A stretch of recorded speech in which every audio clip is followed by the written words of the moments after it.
And we are live. Welcome everyone to episode 71 of Coaster Time. As always, I am your host, Garrett Gilgan, and today we are doing an end of summer stream, I should say, where I'll discuss my new credits that I got for my latest NorCal trip, do the long lost dark ride quiz from one of the previous streams that we couldn't get to, and do the first ever roller coaster chopping block tier list in one of these streams based on 20 of the coasters you sent over to me on Instagram. So those will be some of the segments we're doing there.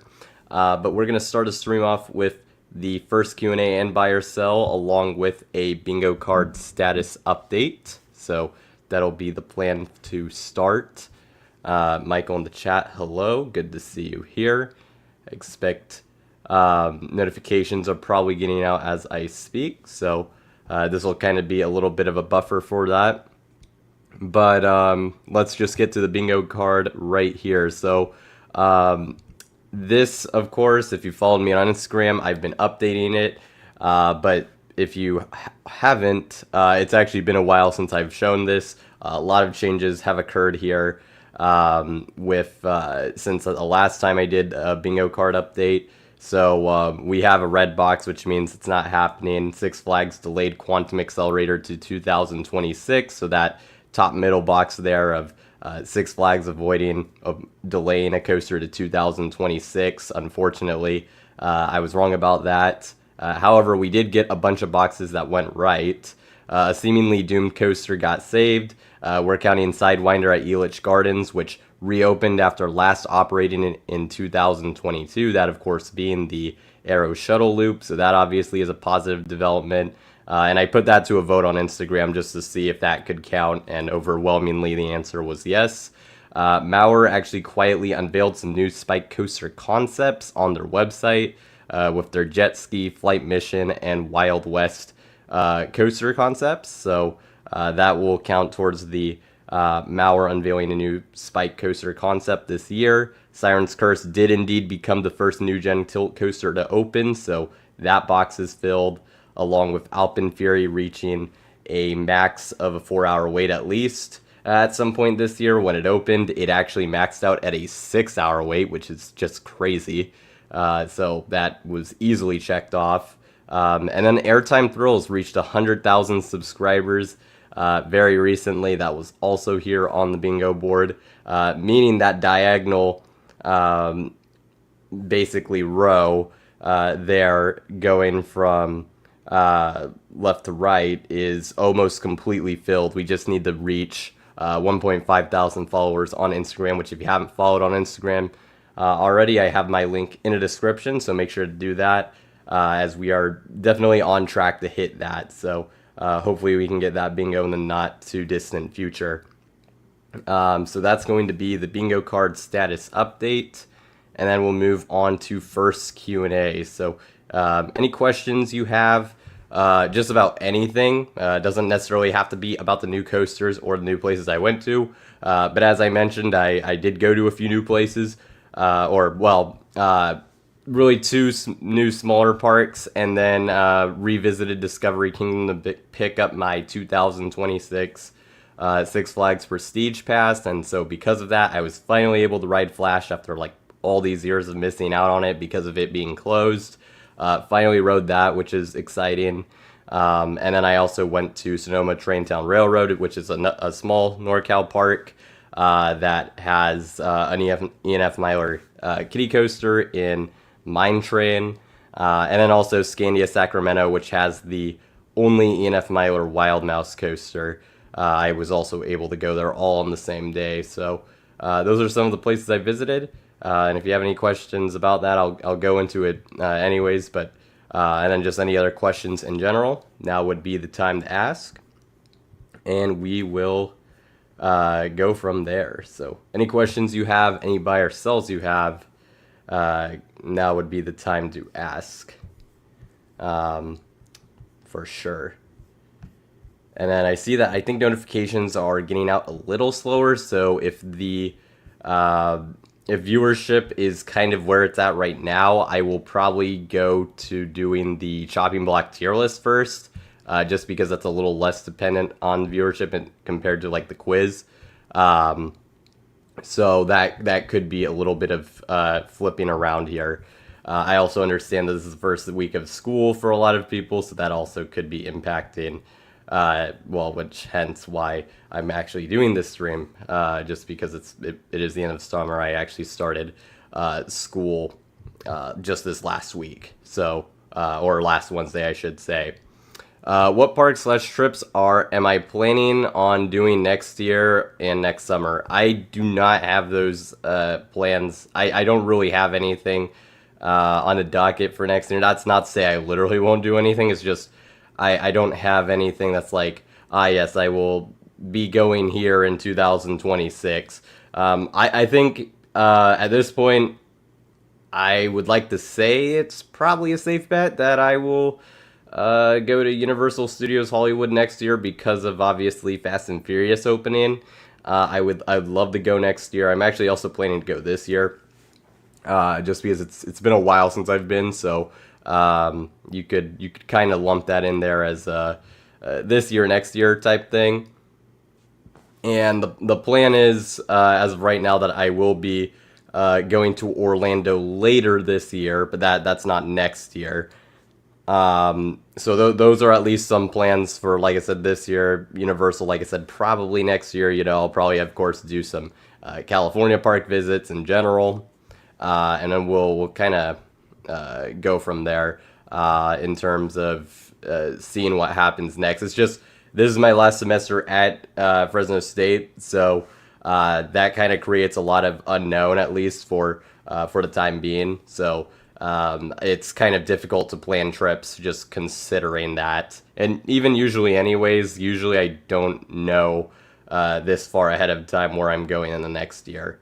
That is just not a super common thing in my experience. So welcome to the chat, Charge. Looks like the notifications are getting out. That's good to see.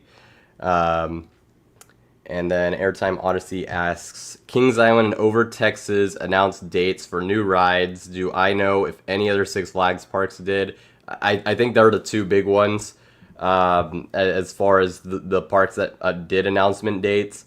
There's some water parks. I think there may be some water parks that put out announcement dates, but I don't as closely follow that. As far as I'm aware, as far as the dry parks go, I believe those are the two announcement dates that we do have on hand. I certainly have not heard anything out of, like, say, Magic Mountain, which they're supposed to be getting a Thrill Glider next year. Haven't heard anything on an announcement date there. And there's a few other parks that are making some additions next year, Carowinds as well. I don't believe I've heard anything as far as their announcement dates coming up for those additions. But yeah, Kings Island, that'll be, I believe, towards the end of this month, if I'm correct. Correct me if I'm wrong on that. In fact, I think it's next week. And then I know that Over Texas is, I think, on September 25th or 26th. It's been a little bit of a busy week, so the exact dates, I don't have them entirely memorized. It is this Thursday for Kings Island, okay. And then I actually, for those following the Instagram, I will likely be doing tonight and tomorrow kind of updating on the news because I've been a little behind on that with school starting, but that'll be posted likely tonight and tomorrow. So just wanted to mention that.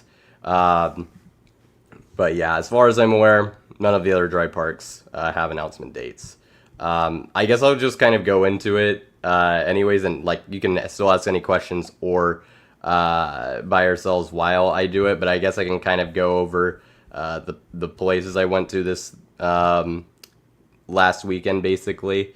I mentioned that I revisited Discovery Kingdom. This is a park that, I've been to a decent amount of times at this point, but Flash had always been closed, and my main reason in going, well, really two main reasons, was one, just pick up my 2026 Prestige Pass, and then also to, of course, ride Flash since it reopened several weeks ago at this point, and I'm happy to say I was successful in doing so, as you could probably tell from the thumbnail and, well, the banner and other things. And so I was able to ride Flash 3 times, one time in the front row. The rear rows were closed off for some reason, so I got the closest I could. I think I got third to back, if I'm correct. And then I got row 8 as well, which was a middle row. And I'd say I think I preferred my middle row ride the most because I think the hang time there was the best during the inline roll. And then you also kind of got the weightless feeling on the back spike that I thought was like a lot weaker towards the front, but you could definitely feel it more in the back. I thought the middle was pretty good there as far as delivering that sensation. But Flash overall, only my second Intimate Impulse I've ever done, Wicked Twister being the first.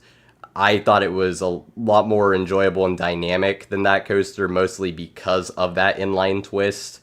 I mean, the hang time that provides is truly sensational. It is an excellent element as far as hang time goes, and it's very fun for sure. And it was also the first one I've also done that has the straight back spike.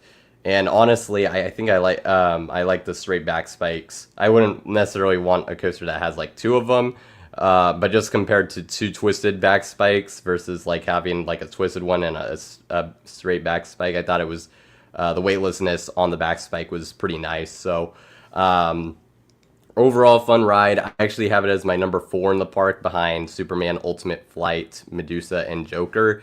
I think Superman brings a little bit more dynamism, and I'm definitely a bigger fan of Skyrocket 2s than most. So because you'll probably see that most people have Flash as their number 3 coaster. But still, Flash was very fun. I think I ended up, it is in my like top 100 overall coasters as well. I think it's like kind of in that like 90 range, maybe like high 80s. So that's about where it was for me. So that was definitely cool to finally do after all these years. Definitely, I'd say worth the wait, just as far as how interesting of a ride it was. And then to be able to ride it multiple times was nice as well. But I also was able to re-ride Medusa and Superman Ultimate Flight. I wanted to re-ride Joker, but it was having downtime issues, and whenever it went up, I think it was running on one train, and it got busy quick. And unless I decided to get the $12 one shot, I just wasn't going to be able to do it. And I was kind of on a bit of a time crunch if I wanted to hit some other places, so I kind of decided not to do that. But I've gotten plenty of rides on it, so not too big of a deal, and I don't really have any changing thoughts on Medusa or Superman Ultimate Flight. They were both great as always. But yeah, that was my Discovery Kingdom visit. And then after that, I went to Sonoma Traintown Railroad. Probably a lot of those watching who are not in California are probably not aware of this park. It's this small park. It's about 30-40 minutes north of Discovery Kingdom, depending on traffic conditions and whatnot. And it's more of a family-oriented park. I mean, with a name like Traintown Railroad, it does very much have like that railroad and train theme that really permeates throughout the entire park. They have the train ride that's like about, I think, 20 to 30 minutes. That's like their signature attraction, but they, of course, also have an E&F Miler coaster that I went to. Basically, was the main reason I went, but I did also do the train.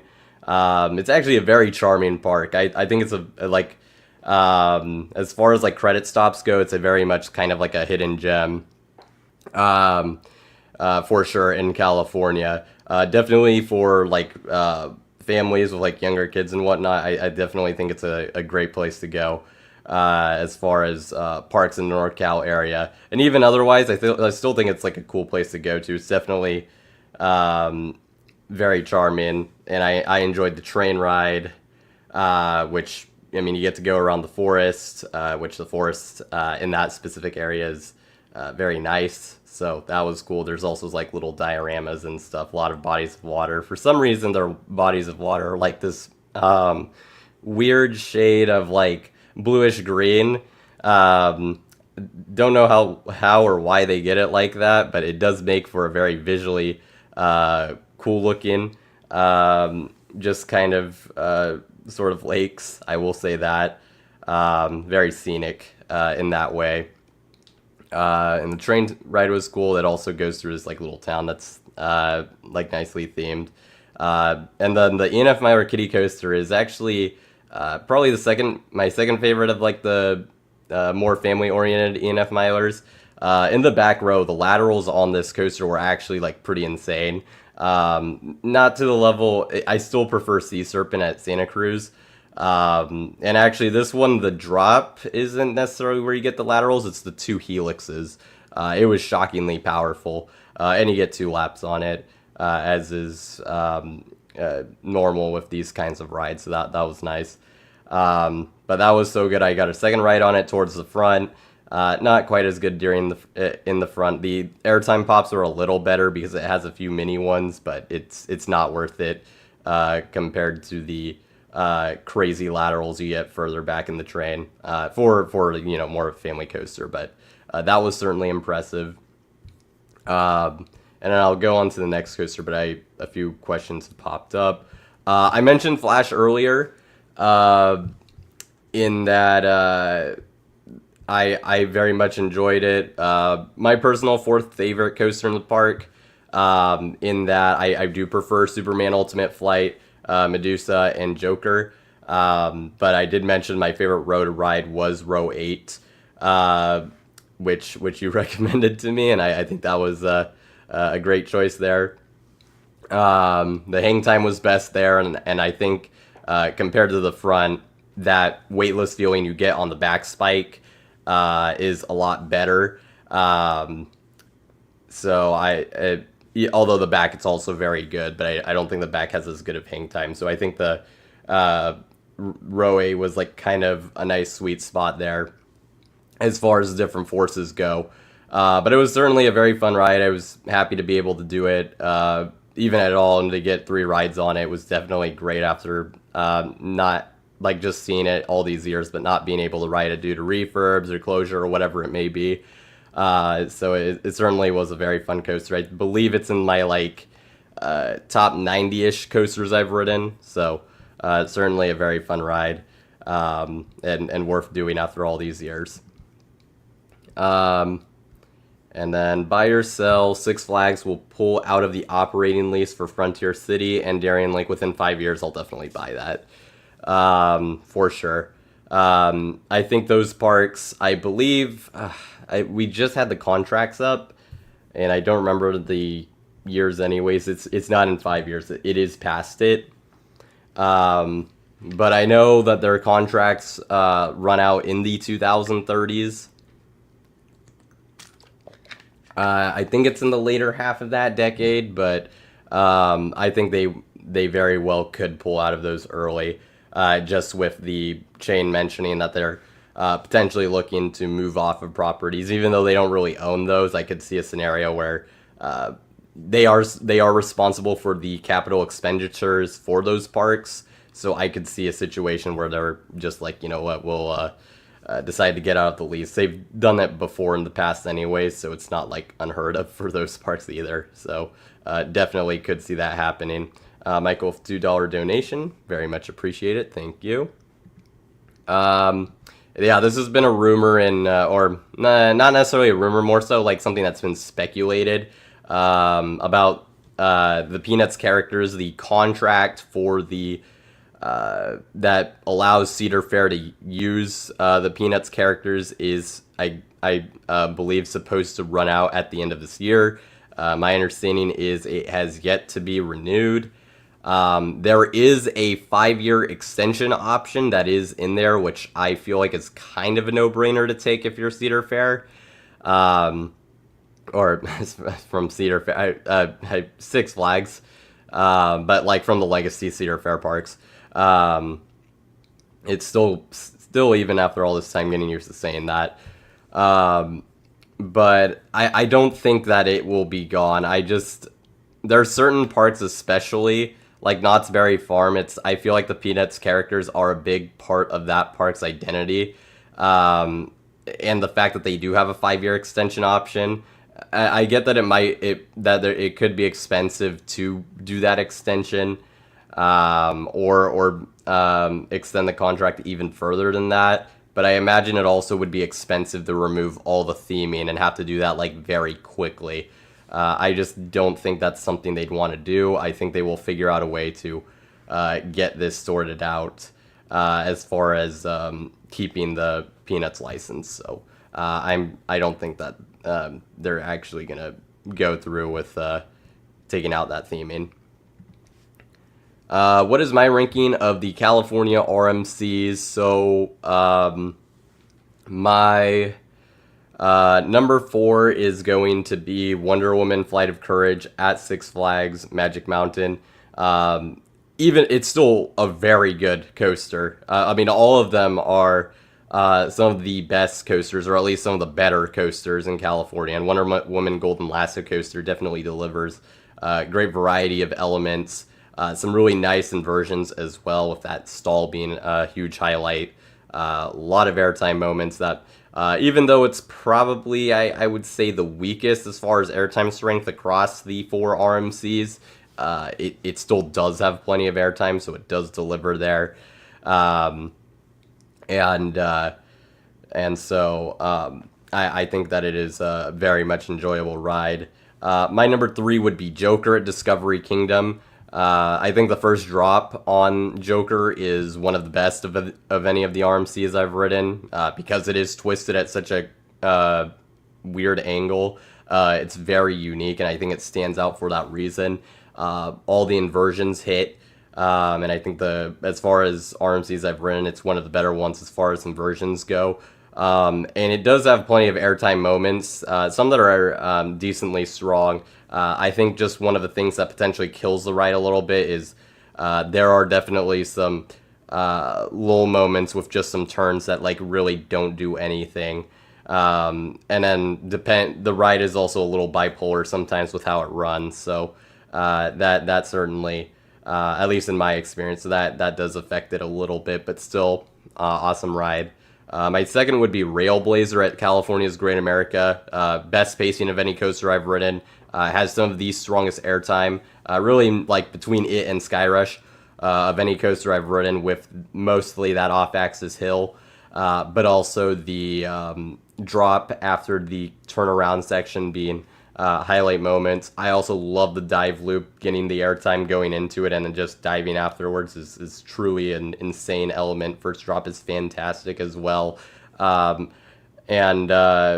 the ending I have less issues with, seemingly the more and more I ride it, but I still do think, considering how crazy the ride is, before that, it does kind of take its foot off the gas a little bit towards the end. Not necessarily in terms of pacing, but I mean, the corkscrew and cutback are just more so like solid elements more than anything like super insane. So I do kind of wish it had a stronger ending.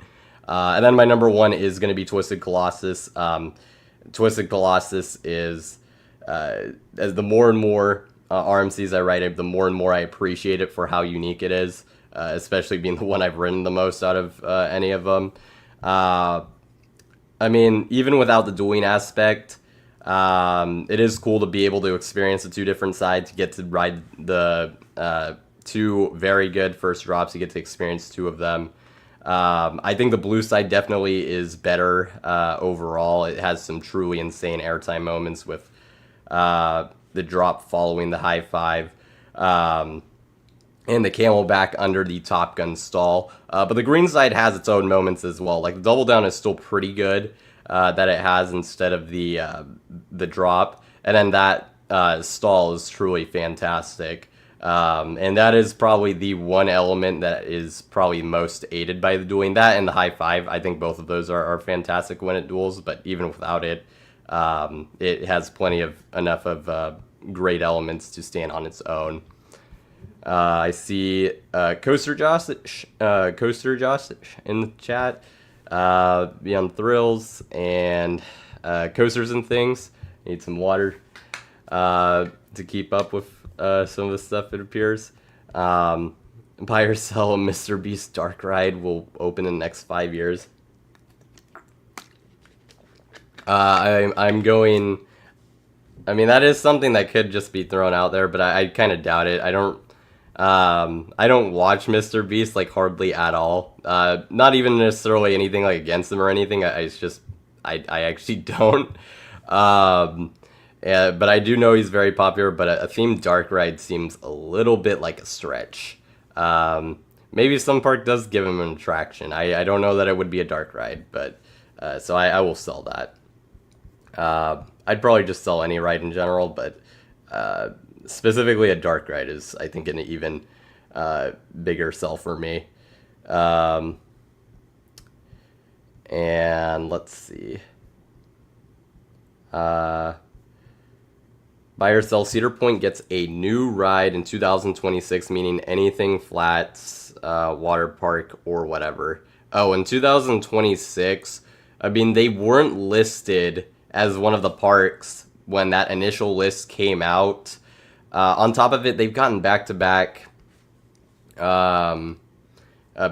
coasters, and I think 2027 will probably be the year they get something major. I think we will see that Snake River Falls replacement. So I think that 2026 is probably just going to be more of a low-key year for the park. Maybe some infrastructure upgrades or something of that sort. So I'm going to sell that they're getting a new ride next year. Maybe something like water park related comes out of nowhere, but I kind of doubt it. I think at this point we would probably have an idea of that. At this point. What is my top bucket list park? I would probably say at this point, for the longest time, I did say it was Tokyo Disney Sea. However, the more and more I've looked into that park, I mean, it still looks fantastic. I would say definitely top through 2 to 3 as far as bucket list goes. But that park does seem like just a very much a hassle in a lot of ways and a bit of a nightmare to plan. So that, I think, hurts it a little bit. But on top of that, Europa Park, which is my new top bucket list park, added Voltron, which I think puts it over the edge. So I'm going to go with Europa Park. Fantasia Land also deserves a shout out. I think those would be a pretty clear top 3 as far as my bucket list goes. I suppose Epic Universe would also kind of be in the territory, although I know I am going there, so but Epic Universe as well would kind of be in that territory as well. Stardust Racers is your number 1. That is sick. And seeing if any other questions have come up. That is a tough question on the spot. What Chinese park would I want to visit the most outside of Disney or Universal? The tricky part is it's like trying to keep all the parks and ride lineup straight is a little tricky, especially if I haven't looked at it in a decent bit. By the way, if you want to watch some coverage of the parks in China, just in case you're curious, I believe Coaster Studios is also doing some videos with those right now, but Mr. Color Roaster as well has had several vlogs of the parks in China, so I'd highly recommend checking those out. Longtime viewer of the channel, and so that's been fun to see. I'm not, I think, fully caught up on that, but I've been watching them when I have the time. So we'll give a shout out there while we're on the topic. But anyways, going back to the question, I think I'd probably have to go with Nanchang Sunak Land. Pardon me if my pronunciations are not on point here. Because they have Coaster Through the Clouds and Python and Bamboo Forest. Python and Bamboo Forest is like one of my all-time like bucket list coasters. Although I have heard how it's running as of late isn't the best, but still, just from a layout standpoint, one of the best wooden coasters out there, and definitely looks like one of GCI's best. So I definitely have to give that a shout out. And Coaster Through the Clouds looks like an excellent hyper as well from Intamin. Rest of their lineup leaves a little to be desired, but I think if I did more research, I may change this though, because I I know there are some parks that have some really nice like dark ride lineups, and if I were to figure out what those ones were, that could change the ranking dramatically. Because we're already dealing with parks that like they probably only have like 1 to 3 coasters I actually am that interested in riding anyways. So having like a strong collection of attractions I'd want to experience otherwise would definitely elevate. So that is certainly not like a solidified one there. Um, let's see. Yeah, Stardust is interesting because when I saw like all the hype in the previews, I didn't really buy it. I just kind of thought it was, oh, people are getting this rare credit. Like I'm sure it was gonna be like awesome or like really good, but like people saying it's better than Velocicoaster, and having it as their number one felt a little like drinking the Kool-Aid, I guess. But I mean, now that it's actually open and now we're seeing several people, going like in when it's open to the public, like having no reason at all to have that potential level of bias, I suppose, and seeing that we still are getting people where it's their number one, like you, or up there in like their top tens and everything. I definitely am excited to see how it is because, yeah, as you mentioned, the airtime looks incredible, and I've heard that it is truly excellent. It does have that dueling feature most of the time, which is obviously very nice as well, and it's a super long ride, so definitely curious to see how Stardust stacks up in my overall rankings when hopefully I write it later this year. And also where it stacks in the Florida Coasters lineup, because that in and of itself is quite the debate. So, yeah, that'll certainly be interesting. And then Coasters and Things, you just got done with a trip to Darien Lake, Canada's Wonderland, Niagara Amusement Park, Seabreeze, and Waldameer. Shout out to Seabreeze and Waldameer. They have a lot of charm to them. That's great to see. Yeah, Seabreeze, I mean, Waldameer, that doesn't surprise me. I think most people I've seen who've gone have said that it does have a lot of charm, and that's definitely a park I want to check out. Same with Seabreeze. I mean, I've seen vlogs and stuff. It's like, very under-discussed, probably because it's, not a park that a lot of people go to. It's a little out of the way, I suppose, being in the Rochester area. But it definitely does look really nice, and Jackrabbit and Bobsled do look like some certainly interesting coasters, and I imagine they have a decent bit of other classic attractions as well. But I imagine the atmosphere there, with it being such a historic park, is also very good. The launch is good, not the best. Velocicoasters, you would definitely say, is better, but the airtime is where it hits. Alrighty. Let's see. Buy or sell, Michigan's Adventure gets sold in the next 10 years. I'm going to sell at that. I think that even with all the stuff going on, I think Michigan's Adventure will be kept in the Six Flags chain.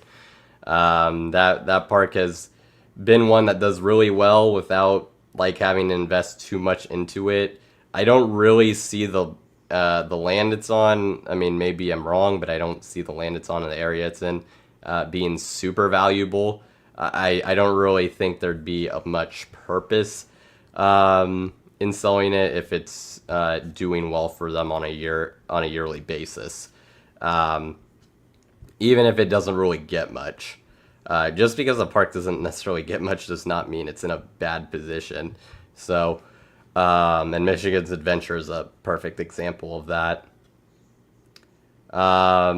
Well, yeah, we know a Minecraft ride will be built in the next 4 to 5 years. We have like 2 Minecraft coasters on the way, so yes, easy buy. Like that's already in the works. So that already is. I mean, that's not even much of a buy. We just straight up know that's happening. So that is two Merlin Minecraft coasters. I believe one of them is going to Chessington, World of Adventures. The other one is going somewhere in the U.S. apparently, wherever. But I don't think that has been disclosed yet. Um, Buy or sell. Universal signs a deal with Marvel to keep Spider-Man and Hulk in their parks. I think I'm gonna sell it. I just think at a certain point they probably are, and it would be tough. That would be a challenge if in order to replace those rides. But I think at a certain point it's kind of like, I mean, is Disney really also gonna just keep also like offering basically contract extensions? Like I'm sure whenever they did it, it made sense because it's like, oh well, they already had these other projects in their other parks, and it was probably just best for all involved to just kind of keep things as is. But I got to imagine that Disney would eventually want to use the Marvel characters that Universal currently has at Islands of Adventure in their parks. Um, so money talks. I mean, yeah, if Universal gives them a huge offer, but I don't even necessarily know that for Universal they would see it as worth it because these are attractions that have been around for so long. Now, I think they would need to have a very good plan in mind as a replacement, before kind of going through with that. And maybe they do like a little extension if need be, if such a thing is possible.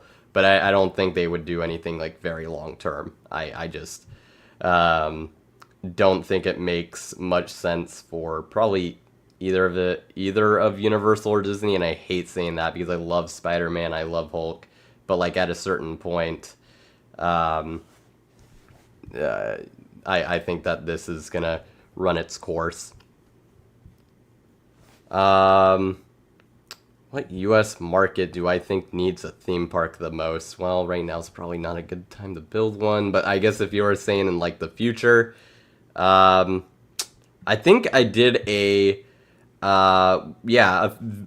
like probably well over a year ago at this point. Me and Civilian Satellite did our like top five, um, basically like kind of cities slash metro areas that deserve a theme park. And I believe my number one ended up being actually the Miami and Fort Lauderdale area. Yes, I understand that it is in Florida. However, it is like a very far drive from Orlando. I think it's like minimum of like 4 to 5 hours. I forget if that's actually a Tampa or Orlando, but regardless, it's like ridiculously far from either of those. I'm not saying they have to get anything super crazy, but at this point, to not even have like a regional park is kind of nuts for that area because they have a huge population. I get that hurricanes could be a concern. There are other places that have hurricane concerns that still have parks, but that could be a potential thing there. Maybe probably it in Houston, although Houston at least has some like boardwalk parks at least. Like Miami doesn't even have anything. Slash Fort Lauderdale doesn't even have anything on that level. Like they literally basically have nothing. So that's kind of where I look at it because yeah, Houston would be another one if you're saying okay they get an actual like more traditional regional park. I think that would be another very good one as well. That area. But even like Houston, although Houston is actually, I think I looked at it, it was a decent drive from San Antonio and Austin. Not as far as like Miami and Fort Lauderdale are to, the other, um, uh, oh boy, I just lost my thought. Not as far, but the drive from Houston to like San Antonio and Austin, I say Austin because Coda Land, is not as far as it is from Miami and slash Fort Lauderdale to the other Florida parks, is basically what I was trying to say. Louisiana, I think, is kind of in an interesting spot. I think they're kind of in a tough position because um, the cities are like pretty good size, but they aren't like as massive as like the ones we're talking about. And then I mean Baton Rouge just closed theirs, and that one just wasn't doing that great. New Orleans, it just seemed like it'll be a challenge to convince anyone to build a park there, also because of hurricane concerns. So worth a shout out, but probably not happening. I just completely lost my thought for a second. That was rough. You see that I rode Flash. Which Flash am I talking about? Great Adventure? No, the one at Discovery Kingdom, which I had basically missed it on like all of my visits previously, either because it was being refurbed or it was closed. So it was nice to finally ride it. I rode it 3 times, and I mentioned that it was a fun ride. My 4th favorite coaster at Six Flags Discovery Kingdom. Had some very good hang time. And some nice weightlessness on the back spike. So that was pretty good. Middle row ended up being my favorite of the bunch. I got a front row ride, row 8, and then kind of toward the back rows. So that was definitely a very finally I was able to do that, and a very good experience to finally get on it after all these years. Let's see. Wichita deserves Joyland 2.0. Yeah, Wichita, Kansas. I think that one was like kind of in consideration when we did the cities, as I mentioned earlier. That was only my 2nd ever Impulse coaster. Had only ever done Wicked Twister, and I definitely preferred Flash compared to Wicked Twister just because of the crazy hang time on the sort of roll. And I actually like the straight spike as far as the weightless feeling goes compared to the 2 twisted ones. I think having 1 twisted spike is fine, but like them at both ends, I can kind of see it actually being a little unnecessary. So I probably wouldn't love Legendary Twin Dragon. That's the new gen Intamin Impulse over in China that is basically kind of like Wicked Twister but taller. So we'll mention that. Cedar Flags in the chat. Hello, welcome to the stream. Yeah, I have not been anywhere near Great Adventure for a good bit, so did not go over there, unfortunately. But yeah, well, the Flash of Great Adventure, that also has great hang time because the stall looks incredible, and also to be able to do that backwards is very nice as well. You think I missed your buy or sell? Wow, I've been doing this for a little bit. In terms of, I just looked at the time as far as questions go. Oh boy, and I'll probably cut off at Frontier Coasters questions so that way we can actually get to the segments. But which one was your buy or sell? Because I just see, oh, okay, here we go. Cedar Point adds a GCI coaster themed to Cedar Creek with theming similar to Mystic Timbers. I'm going to sell that. I don't really think that Cedar Point, as much as like we enthusiasts would like to add a GCI, I don't know necessarily that, that's something they would be very interested in. And I don't know that the general public, if that would go over that incredibly well. So I'm going to sell that, and especially this very specifics would be kind of funny, but also I don't know that they'd want to go with something very similarly themed to Mystic Timbers. Obviously, it's pretty far away from Kings Island, and they certainly have rides that are have similarities to each other between Cedar Point and Kings Island, but I don't know that they'd want to be that close as far as the theming and the ride experience goes. What are my top 5 in California? You just went and rode a bunch of crazy rides. Yeah, I think I saw your Instagram story, so that was cool to see that you were able to come over here. My personal top 5 in California, let me just make sure I have it right here.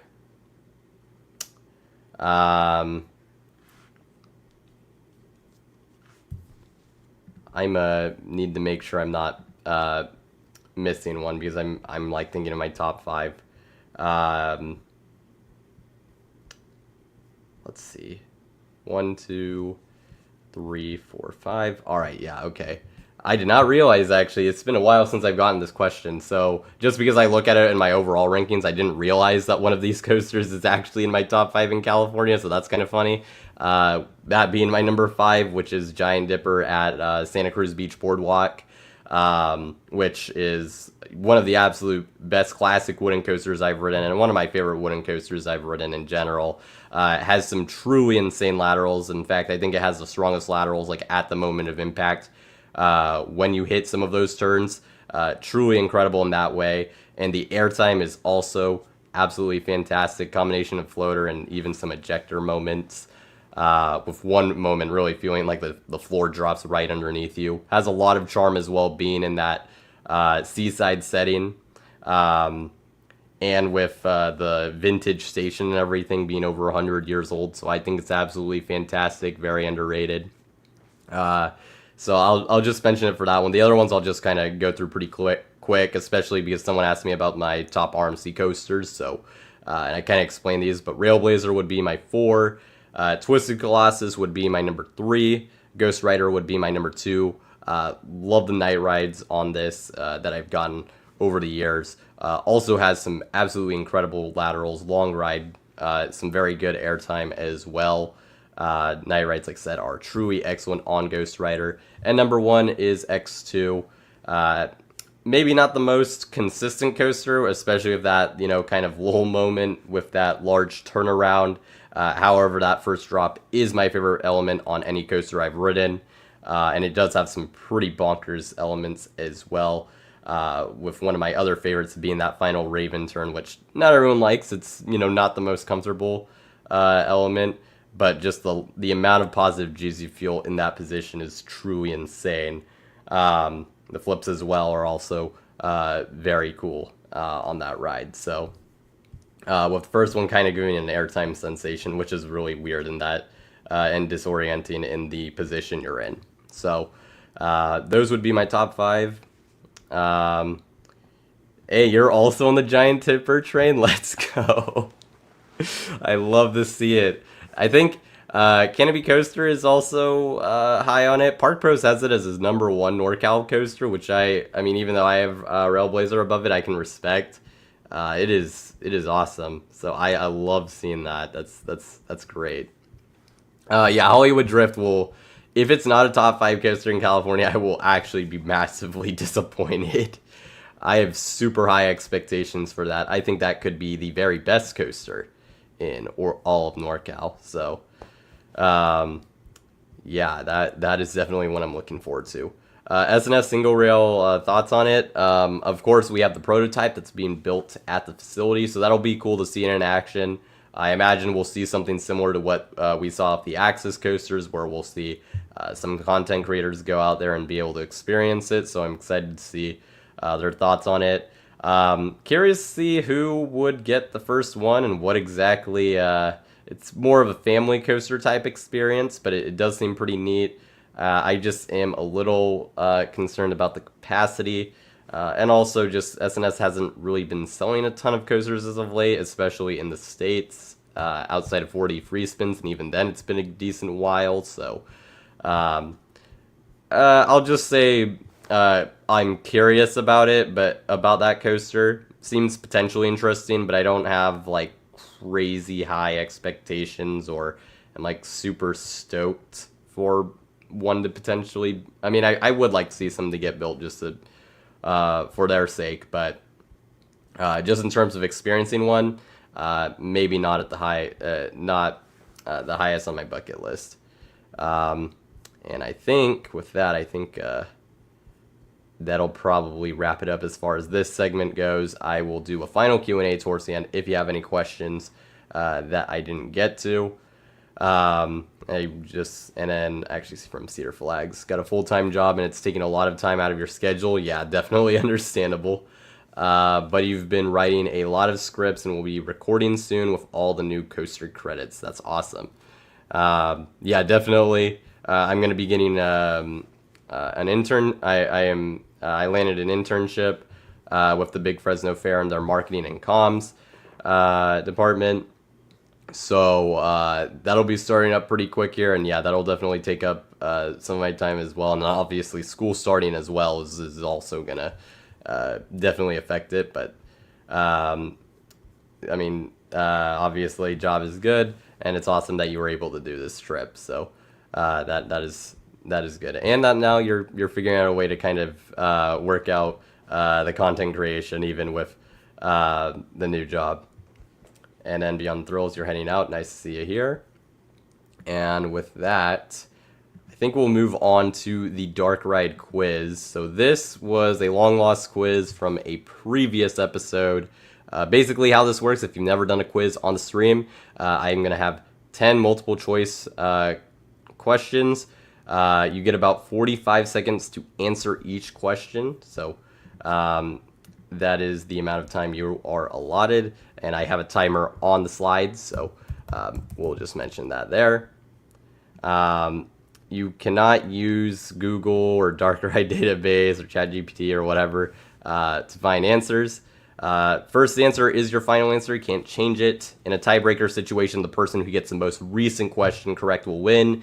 If those who are tied get the most recent question correct, then the person who gets the correctly fastest for the most recent question will win. And actually, I need to reset up here because I believe I have it set up on the wrong thing, so the timer won't go. So let me just get that readjusted real quick. Let's see. Yeah, let's get that done. So give me a second as I get the slide up here. Alrighty. And alrighty, I think this. All right. And here we go. Here is question 1. Which of these dark rides is the oldest? Call me GP, but you're the only reason I know there is a dark ride database. I mean, it was something I've become aware of in recent years. I'm not sure how long ago it was created. It probably was a decent while ago.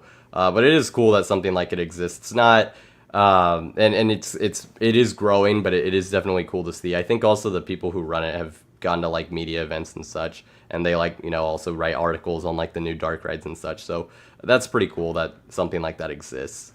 But last few seconds here to get the answer in here. Timer has officially ran out, and the correct answer here is C. Mr. Toad's Wild Ride opened in 1955. So that is the answer to that question. Charged is on the board, so gets a point there, along with Connexpert.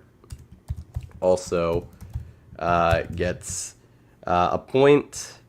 And we will move on to question number 2, which is, according to Dark Ride Database, just speaking of which of these parks does not have a dark ride currently? So, according to Dark Ride Database, which of these parks does not have a dark ride currently? This is actually a tough question. I think it's probably one of the more difficult ones, as I recall. Did make this one a little while ago, so best of luck.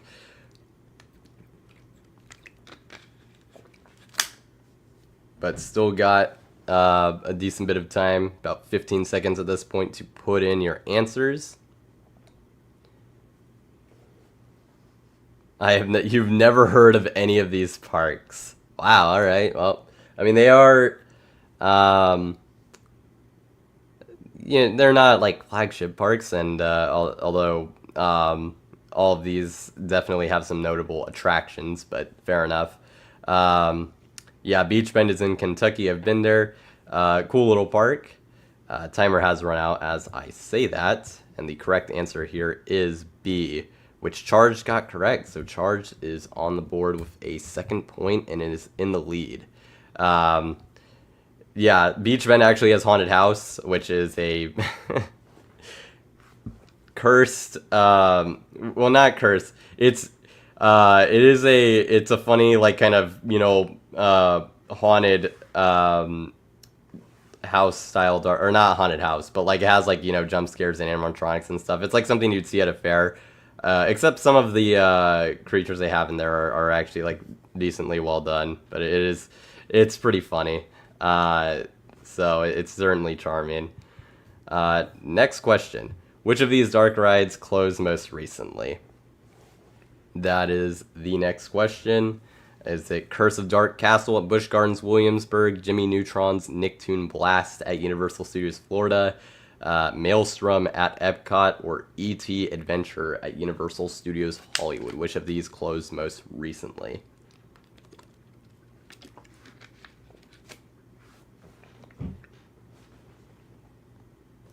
Alrighty, the answers are coming in. Pretty split up to this point. Yeah, very split, but it's between two answers. We'll see if either of those pay off. And a timer has run out. So the correct answer here is A, Curse of Dark Castle at Busch Gardens Williamsburg. So Cedar Flags is on the board. Charged is still perfect with 3 of 3. So that is impressive. And Airtime Odyssey is also on the board. So I'll get that down. And then we'll move on to the next question. Question 4. What replaced E.T. Adventure at Universal Studios Hollywood? Of course, we still have the version at Studios Florida. Studios Hollywood, of course, had an E.T. Adventure, but it is long gone. What replaced it is the question.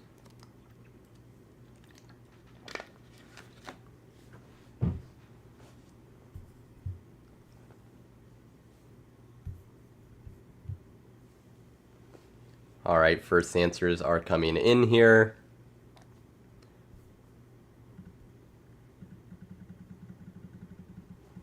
And the timer has about 4 seconds left. And it has run out. The correct answer here is indeed D, Revenge of the Mummy. So Cedar Flags gets a second point. Michael gets a first point. And we'll move on to the next question, which is, what was the original name of dinosaur at Disney's Animal Kingdom? Of course, rest in peace. After it officially closes, I believe in 2026 it officially closes, but I mean within the next year basically. So rest in peace to an awesome ride. Excited to see though how the Indiana Jones transformation goes. Already got several answers for this one.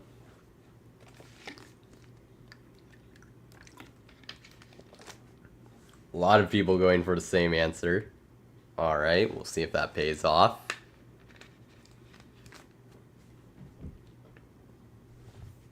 And timer has run out. The correct answer here is Countdown to Extinction. I guess the escape from extinction might have been an evil one to put in here because it is so close to Countdown to Extinction. And I guess I can see how a lot of you could have maybe misread it. But yeah, that was the original name. And Charged got that one correct, so Charged is now has 4 points. Wow, very good. Next we have question number 6, over halfway through now, or halfway through actually. Which of these dark rides has not won a Golden Ticket Award? Millennium Falcon Smuggler's Run, Harry Potter and the Forbidden Journey, Mario Kart Bowser's Challenge, or Mickey and Minnie's Runaway Railway? So all of these have won a Golden Ticket Award except for one of these. And the answers are coming in. Looks like mostly everyone's going for the same one. But we have a little bit of deviation, it looks like, coming in here. And the timer is now done. Correct answer here is actually Mickey and Minnie's Runaway Railway did not win a Golden Ticket Award. As you can see, these other ones did. Millennium Falcon actually did get Best New Family Attraction of 2019. Harry Potter and the Forbidden Journey got several awards, as you can see. Mario Kart got Best New Family Attraction of 2023, and then Mickey and Minnie's, unfortunately, has not received anything up to this point. So Airtime Odyssey gets a second point, and we'll move on to question number 7. Which of these dark rides did not open in the 1990s? All of these are 90s dark rides except for one. So which one did not open in the 90s? That is the question.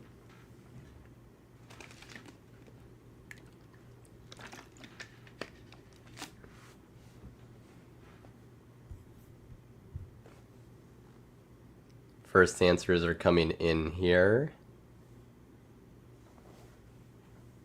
We got about 15 seconds left to answer if you have not already.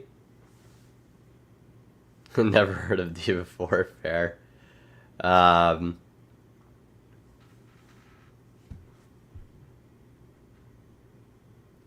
the timer has run out. So the correct answer here is A, Men in Black Alien Attack. And no one got that one correct. So that ended up actually opening in 2000.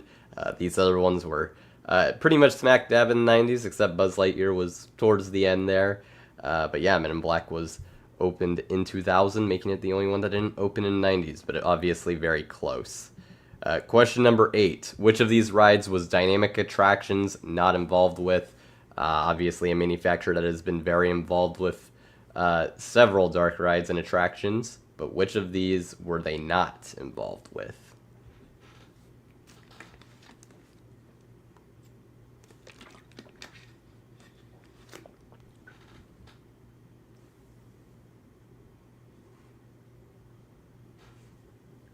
Few answers are coming in here.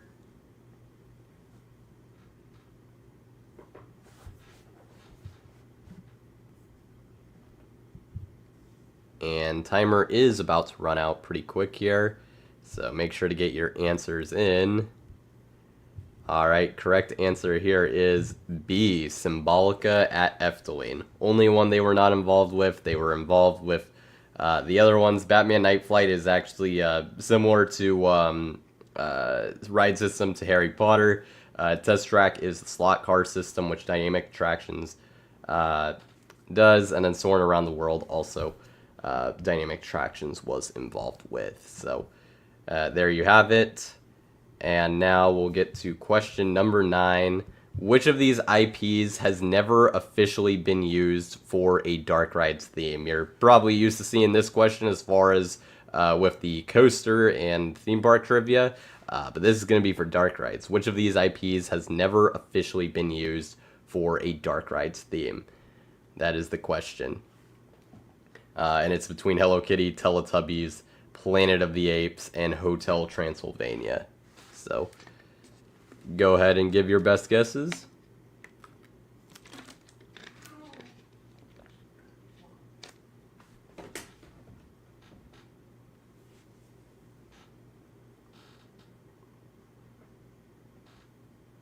And the timer has run out.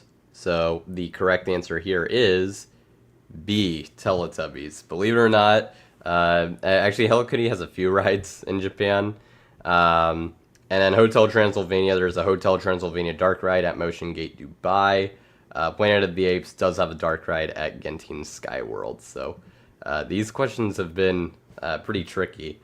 Like I said, I made this a little while ago. I think I kind of curbed the difficulty of the quizzes to be easier. But since this, so I guess that explains why this one's so difficult. And it's dark ride based, so we'll mention that. But last question, which of these dark rides is not in Europe between all of these?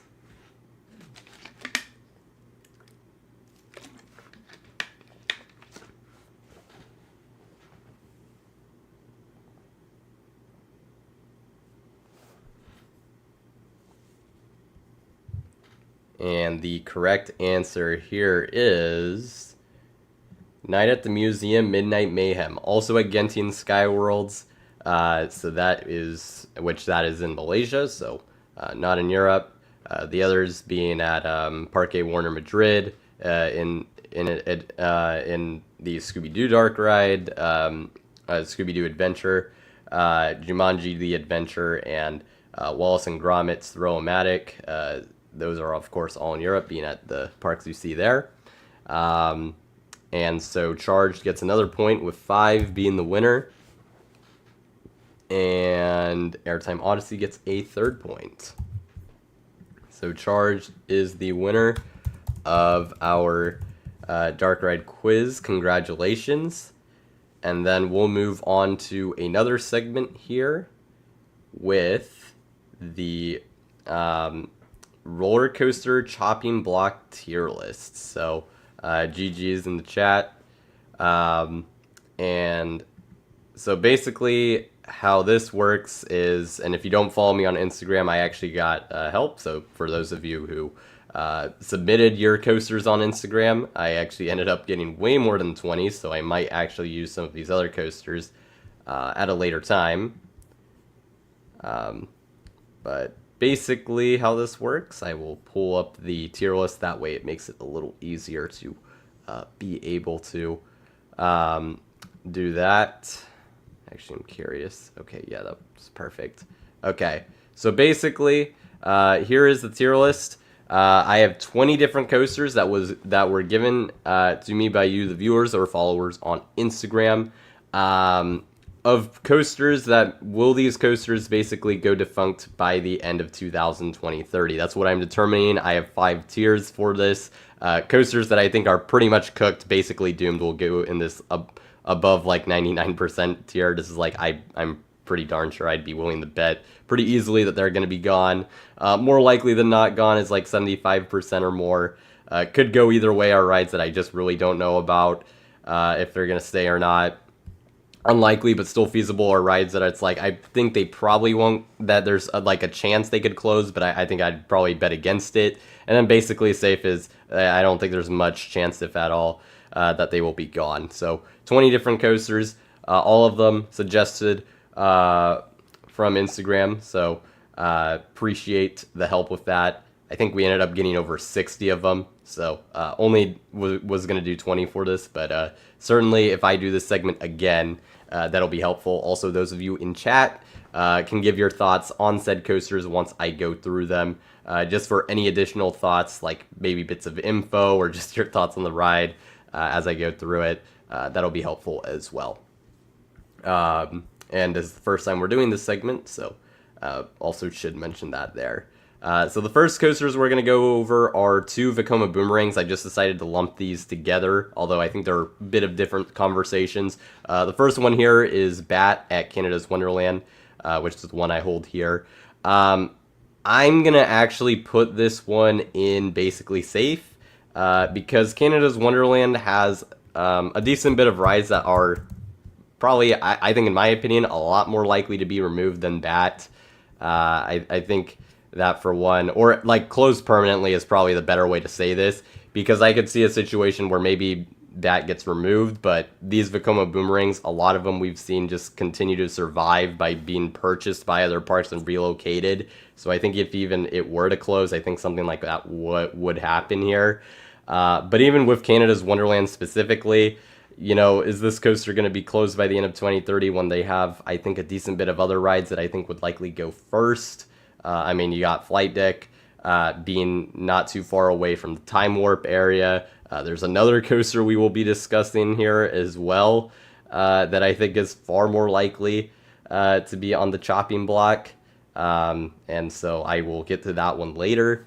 And they do have several Woodies. At some point, would they want to do anything with one of them? I think there's a decent amount of other rides that they would probably take out first before this one. Some might think it's a little too confident to put it in basically safe, but I just don't see it getting removed.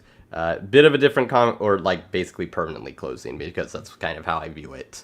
Not quite the same situation with Boomerang at Six Flags St. Louis. Apparently, I've been told this ride has a decent bit of downtime, so that is of note. It has already been relocated once before, and if you watched one of the previous streams, the one where that I did with JB Thrills. We talked about, different parks that were potentially on the chopping block for Six Flags, and I think out of the non-leased ones, I think Six Flags St. Louis has got to be up there. So I'm also factoring in, could like Six Flags St. Louis close potentially, and that results in Boomerang's permanent closure. It is still a Vekoma Boomerang, so as I've said, it's a little hard to bet for me personally on it like actually permanently closing, just because a lot of them have just seemed to like stick around like forever and ever, and we haven't seen that many actually truly permanently close. However, this one I'm definitely giving a much more serious chance. Also, let me look at how old this one is. It's 89, so not like crazy old compared to like other Boomerangs, but like in that range. I think I'm actually probably gonna put it in 50-50, just because if it is unreliable, that's obviously not great in its own right. It's already been relocated once. And if Six Flags St. Louis closes, I think there's a chance, but I still think I would probably put it in, like, could go either way. The next coaster we have here is Big Apple Coaster. This is that New York hotel in Las Vegas. Togo coaster, apparently still, from what I've heard, makes a decent bit of money. I think the only thing that would be potentially a problem with this ride is Togo is still around. They just don't make coasters. I'm not sure how the maintenance goes as far as if they need like track replacement or anything like that, how that works. That would be basically my only concern for Big Apple Coaster, is that they'd have to do a significant renovation at some point in the next 5 years, and they just determined they don't want to spend the money on it. Because otherwise, I don't really see it closing. If it ends up being fine, I mean, it seems like people still ride it. And I imagine it probably still makes a decent bit of money for them if it's still running like all these years later. But, it is a situation, kind of weird situation where, Toyo's a manufacturer. How, if like they need to do a refurbishment, what exactly happens there? Could like maybe Premier Rides help with that as they replace the trains for it? A lot of questions. I'm gonna probably put this in the unlikely but feasible. I still think more likely than not it's still around in like 5 years, by the end of 2030. You say 50-50 for Big Apple. Fair enough. I just think despite enthusiasts not really enjoying it, I still think it does well enough that as long as there isn't like a significant issue or refurb on the horizon, it's probably fine. Next, though, we have Carolina Cyclone at Carowinds. This coaster has been a bit on the rumored chopping block as of late. For Carowinds, they obviously recently closed Nighthawk. And kind of looking through their lineup, I think, especially because, they're continuing the retrack hurler. This and probably actually another coaster we'll be talking about, I think are probably the two most prime in terms of potentially being removed next. And I think I'm going to put this as pretty likely. I think I wouldn't quite go completely doomed, but I'm going to say more likely than not gone. I'm going to put this at 75%. I don't know how it does ridership-wise, so that certainly will also be a big factor. But I certainly think that this could be one that just kind of ages out. An Arrow Looper, we've seen a few of them in the chain close over the years, with Anaconda obviously being the most recent one, so I certainly think this could very well be on the table to be removed. So,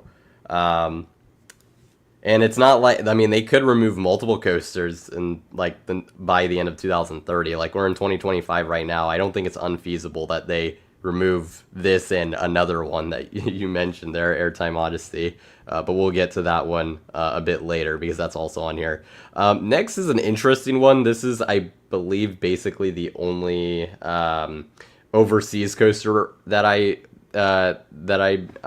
got of the bunch that I included in here, which I think I just did it by like the first 20 coasters that I got and or clones that were received. And this is Crazy Bats at Fantasia Land.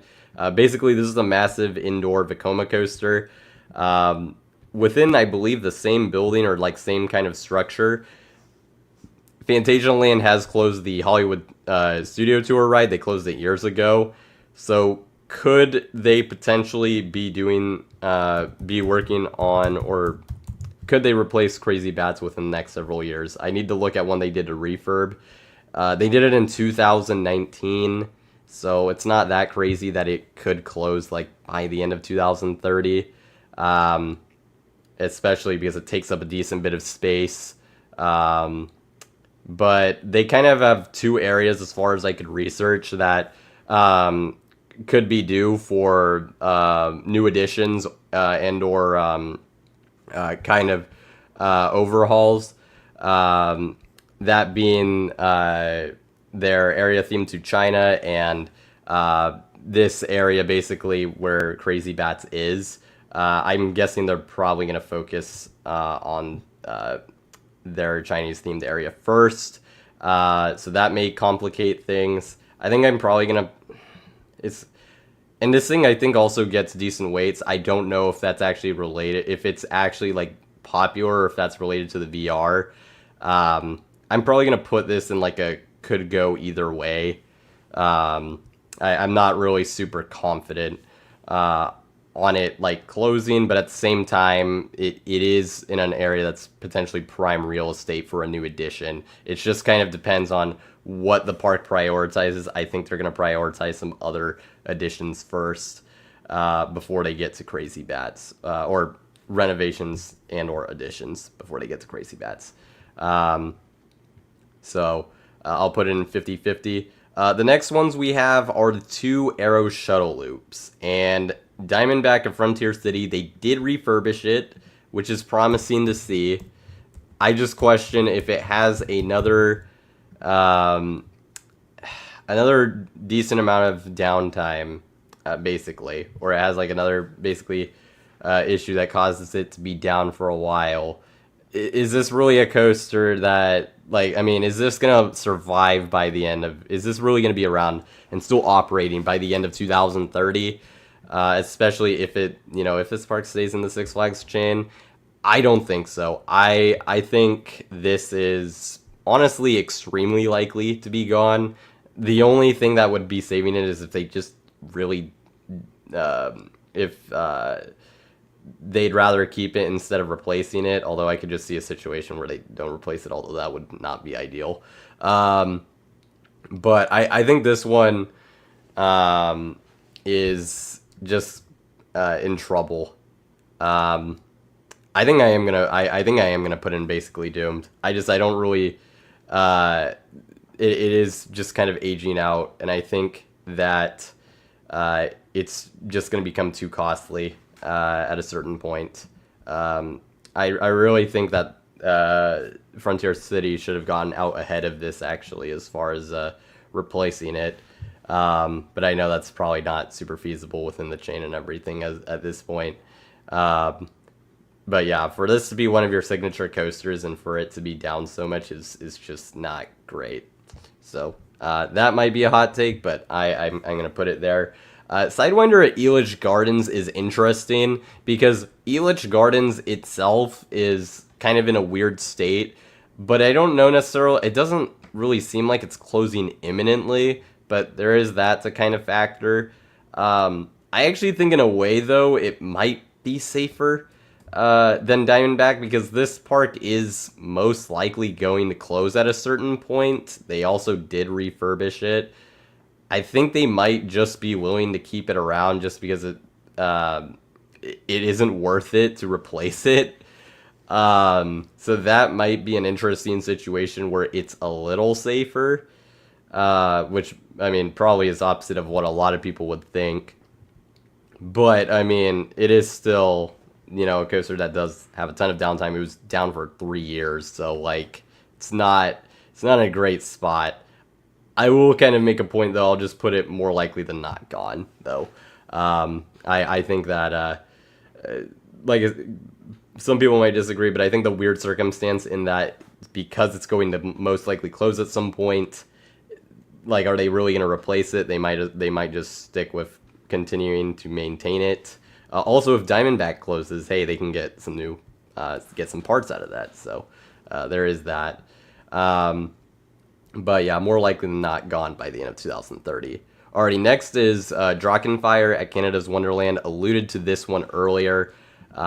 Older Aero custom looper. And I think this is one of the ones that it is, like, I think this is probably one of the next coasters to go at Canada's Wonderland, if not the next one. Just because, I mean, it kind of feels like this would, with, like, the removal of a ride like Anaconda, Vortex over the years, I feel like this one is pretty good chance to happen. I don't know, Canada's Wonderland just has not really removed a ton of coasters. I mean, they've only removed 2 in Skyrider and Time Warp. But I think they will bite the bullet on this. I won't quite go fully, like, basically doomed, but I'm putting it in 75. I think it's pretty likely. Next one is Excalibur at Valley Fair, the coaster that has been on the chopping block for probably over a decade at this point, and yet just seems to still live despite all odds. At a certain point, though, I just have to think, we're talking by the end of 2030, I cannot bet on this thing to be around by then. So it's definitely, for that reason, we're definitely in the 75% territory. And I'm considering 99%. Just because it is kind of in that floodplain area. So that's a little bit of a challenge. Is an older Aero coaster. And could be prime real estate for an expansion of some sort if the park so chooses. So, although I don't know necessarily how eager they are to replace it, because that would certainly that would be an undertaking in and of itself. That being said, yeah, I think I will bite the cheese and put Excalibur in the basically doomed. It would be quite the accomplishment for it to basically survive another 5 to 6 years, which is what we're talking about here. The next coasters we have are the Flight of Fear clones. I have the King's Dominion one here first. I think as far as King's Dominion coasters goes, obviously they recently removed Anaconda pretty recently. And looking at the rest of their lineup, I think this is, like, the most clear, like, next coaster to go. Just looking at all of these. And it is not a fit in the area, like, at all. I mean, I know they kind of redecorated the building just to kind of fit in. It probably is decently, it probably is still decently popular, but because I know the Kings Island one still pulls like a pretty strong weight, so that there is that to consider. I mean, Volcano was popular, but I think this one is very likely to be gone. And I mean, Joker's Jinx, they can use the parts, so there is that. I'm like very in between 75% and 99. You know what? No, I think because, like, yeah, I think this will be the next one. I think this will be the next major King's Dominion. Backlot, that's a fair point, but Backlot is at least, like, significantly newer. And I feel like they'd be more willing to kind of upgrade that, because, like, that coaster is 10 years newer than Flight of Fear. I think the King's Dominion one is very likely to be gone in the next 5 years. They just redid the pre-show, okay. I mean, Backlot is 2006. Flight of Fear, for reference, is 1996. I'll put it... I mean, yeah, they redid the pre-show, but like we're talking 5 to 6 years. That's like a decent bit of time. I'm gonna put it in 75%. I guess I'll let that bit of insight not put it in 99, but like I feel like I'm being a little generous there. The Kings Island one is interesting. I think, you know, it fits the area better. In fact, if they were to remove it, I think it actually would be, having been to the park, they would need to do a good job in replacing it because, I mean, that whole area is kind of centered around both it and Orion. So that would be certainly tough. But it is, you know, that premier spaghetti bowl coaster. And so you think the Kings Island Flight of Fear is more likely. I don't agree on that. Especially because Kings Island, like, okay, we'll talk about in Vertigo later. I mean, that one is in its own kind of special situation. And then outside of that, there are other rides. Well, actually, Bat is also very much on kind of the potential watch list as well, with the rumors and whatnot, and it being in a its entrance and everything being in a weird spot does not bode well for it. I think there's more attractions now. I mean, could they just get rid of all three of those? Certainly possible. The Kings Island one is rougher. Fair point. That there is that. But we are talking again like 5 years from now. I think I am willing to put it in more likely than not gone. I think I will do it. So I think we'll go with that. But it is popular, so that'll be also a challenge to replace it. Oh, and speaking of Vertigo, well, we got it here. Let's just put in Basically Doomed. The ride itself right now is in a very weird state. Don't want to say that it's like for sure like permanently done, but just because but it doesn't look great right now. Basically, the station, there's a bunch of caution tape. It seems like it's been emptied a bit. The area it's in is blocked off. There's like a cable hanging from it. It doesn't look good. I'm not even entirely sure it ever reopens. And then there was a dumpster that arrived by there. So certainly interesting in terms of that's not really a great sign for it. I've seen different arguments in terms of what that means, but even just if somehow it does reopen, does it have another 5 years in it? I absolutely would bet against it. So this is, of the bunch, I think the most surefire, Basically Doomed. Probably of honestly all the coasters we're going to get today.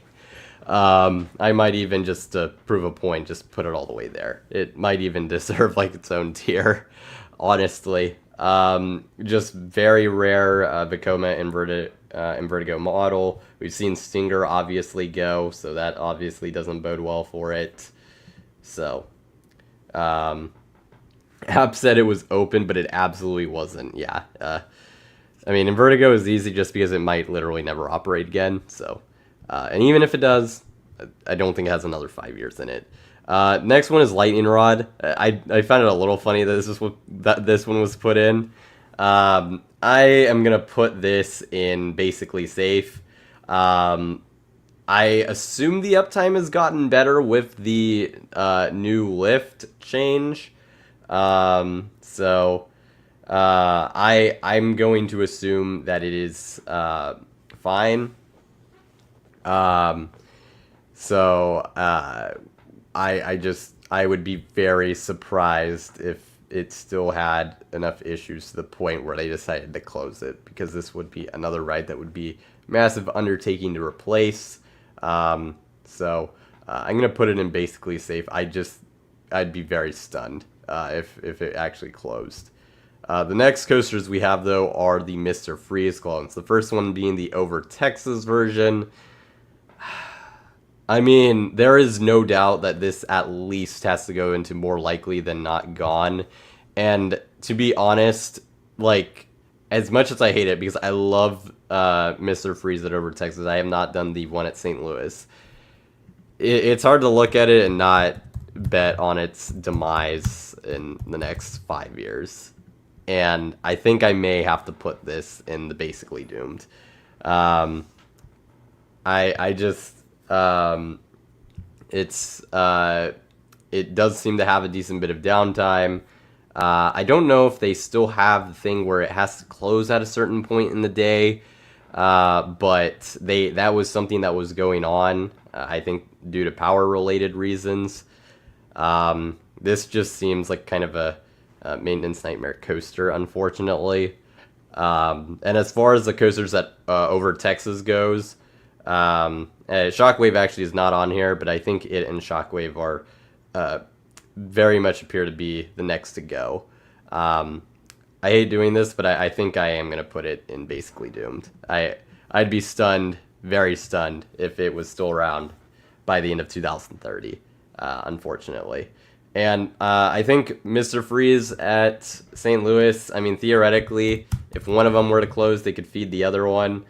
But St. Louis, I'm a bit, I'm not super sure for its future anyways, like that park, just as far as all the Six Flags parks go. If they were to sell them off, I think, or move off of them, I think this is certainly one that could be the case. For that reason, I'm also going to just lump it in the 99%. Similar issues as well, so unfortunately I'm going to put it there. The next one I have is Ninja at Six Flags Magic Mountain. We're kind of going on a run here, but I would also throw this in basically doomed. I believe this will be the next coaster that goes defunct at Magic Mountain. The Thrill Glider being sort of like a successor in a way makes a lot of sense to me. In terms of that logic kind of playing out. So there is that. It also is in the area. I mean, they closed Superman. I think that entire area, like Samurai Summit, is gonna need an overhaul anyways. So I just think that they're going to close Ninja, honestly, pretty in the probably next few years here. So I don't see it making it till the end of 2030, unfortunately. I mean, and I'm certainly willing to put in basically doomed. I think it's like definitely one of the more likely. If somehow I had to like tier, like even put these together, this one's like very, very likely. Next we have Viper at Magic Mountain, which I also do not feel great about. Being the last remaining Aero Mega Looper, not being a super popular ride, just does not really bode well for its future.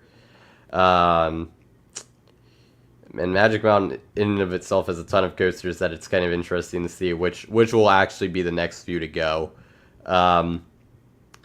This coaster seems to have survived longer than it probably one would have expected. All things considered, but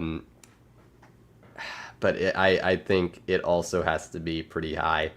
I think since I have Ninja, I mean, I think that it's very realistic that they could close multiple. I mean, that they will close multiple coasters in the next 5 years. I think we're going to see it.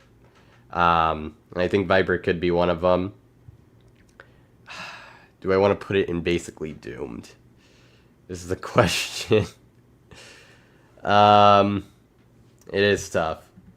Because I do enjoy it as well, but if I'm just looking at it like, do I expect it to be around in 5 years? I don't. I'm also going to throw this in basically doomed. So, yeah, not great. Next is Vortex at Carowinds. We're going on a run of like basically doomed here. I think Vortex is the same way. I mean, 1992 B&M coaster. So gotta imagine it's getting up there in terms of its lifespan.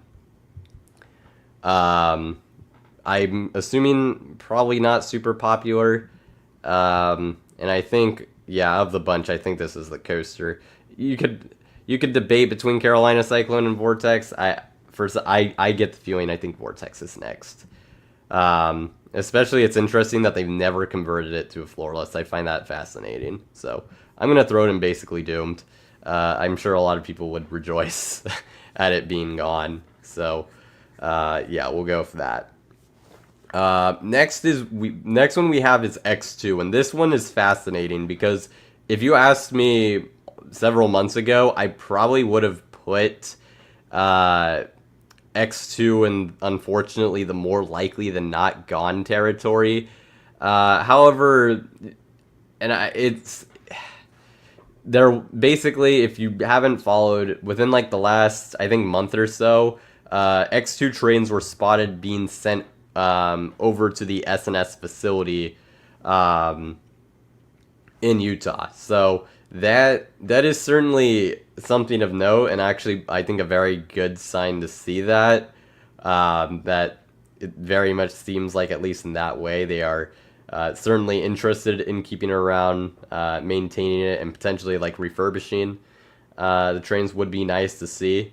It is still scary just with it being, you know, only one of its kind coaster from Arrow specifically, likely being a maintenance nightmare, but it is a coaster that still pulls crazy long waits. Part of that is because of the capacity, but it is also very popular and has quite the presence at the park. And honestly, I think it is promising to see that it seems like up to this point, there is consideration being taken with X2, even after they removed the audio boxes and whatnot several months ago. I think still, I don't know that I can call an X2 closure unlikely. I think this is a could go either way, though. So I'll put it in there. Obviously, I hope that it is around. But I could see a situation where maybe they overhaul the Baja Ridge area where X2 and Viper are both at some point. That would probably be on the later end of the 20 in the timeline, just because I think the Samurai Summit following the next coaster would probably be the focus, which probably actually makes it more possible that it wouldn't happen, but within this timeline. But I still got to put it in could go either way. They might eventually decide it's not worth keeping. And then the last one here is Accelerator at Knott's Berry Farm. I mean, this one also sucks because it's the last remaining accelerator in the chain. They did get it back open, and they did refurbish it, but I feel like this is basically, I think Accelerator is most likely like one basically massive like sort of breakdown away, or like not breakdown, but like I'm trying to think of the right way to word it. If it has to like go down for a significant period of time again, I think that may be it for Accelerator. It very much seems like its demise is kind of a ticking time bomb more than anything. Which, I mean, for Knott's, as of right now, that would actually be devastating if it were to close before they even have the Montezuma thing done. I think they need to get out ahead of this and add like a, although it's difficult with their land situation and whatnot, but to have another large coaster that has hopefully like actually good capacity before Accelerator goes would be very good to have, because I just think that Accelerator is probably, I mean, it's not a ride that is going to be around for the long haul, and I think I'm also going to put it in basically doomed. I mean, if it has like just another thing where it needs an expensive repair or something like that, and it's down, it needs to be down for like a good bit like it was a few years ago, I think they're just going to pull the plug. I don't think they're going to go through it again. So I'm gonna put it in basically Doom. The only thing is, at least like it is not, so maybe they'd be willing to do it. But I mean, with Dragster of course had the accident, and then that closed. King to Ka, of course they chose to close that. I feel like Accelerator would go the same way if it has another period where it's going to need to be down for a while in order to get it back up. So certainly would like to be proven wrong for a lot of these, but I think if we're being realistic, I think that Accelerator is very likely not going to be here by the end of 2030. So that is the chopping block tier list. Let me know both in the chat and if you're watching afterwards in the comments what you think of this segment. Was a new one in terms of doing it. May also try it with guests just to see how that goes in the future, because I mentioned that there are several coasters that did not make this cut of the tier list that could have been added. So definitely a lot more of these that could be debated that I didn't get to.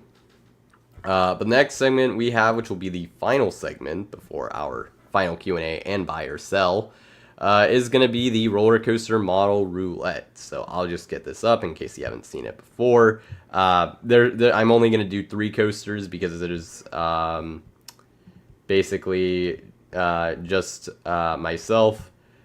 So we'll do 3 coasters for the roller coaster model roulette. These models are determined by a live random wheel that consists of 100 different coaster models. We tried this out most recently with 808 Coaster Life, and it was fun. So we will try it again here, and I will have to determine once I get the model that I have to choose for. I have to determine what park it goes to. And then there's going to be another kind of coin flip to determine if the park I'm choosing is going to be a U.S. or international park. So that'll be part of that as well. And just trying to pull up the wheel that I have here. There we go. All right, so let me get that up. And then I also have time to do a bit of research. You in the chat as well can also help out by giving your suggestions as well. So we'll go into this one.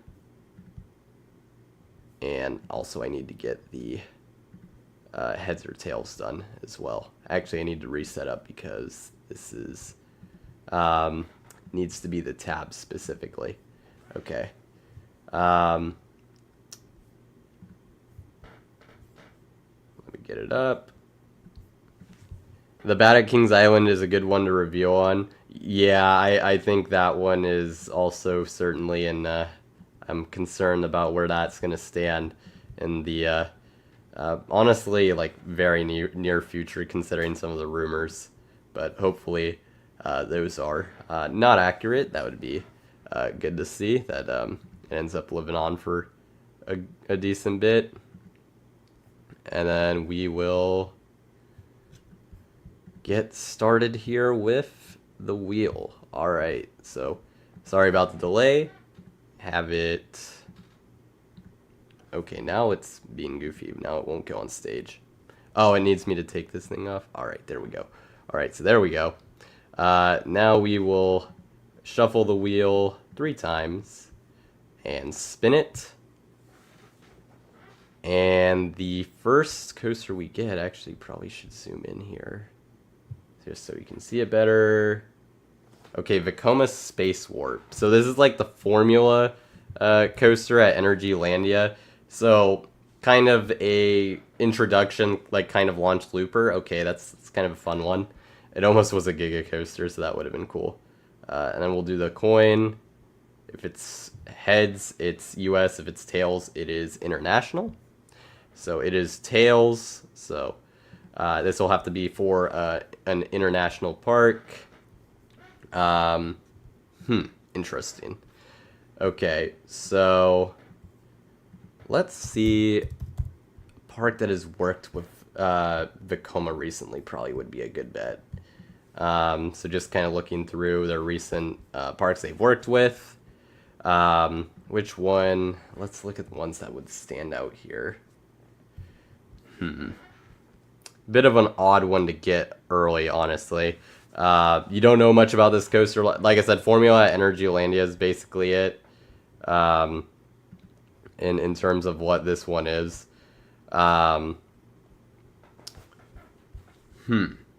Yeah, this is certainly a bit of an odd one to get.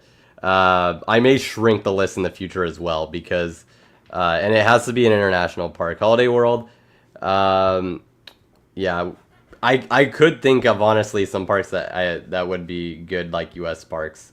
That's why it was a bit of a tough draw to get international. I'm just trying to think, like, there's got to be a park that, like, stands out that would truly benefit from this, but there's a lot of Vekomas in Europe, so that makes it a little more difficult, it feels like. Actually, let's go to parks by, like, number of coasters. That might be a good way to go, also. That probably could be helpful.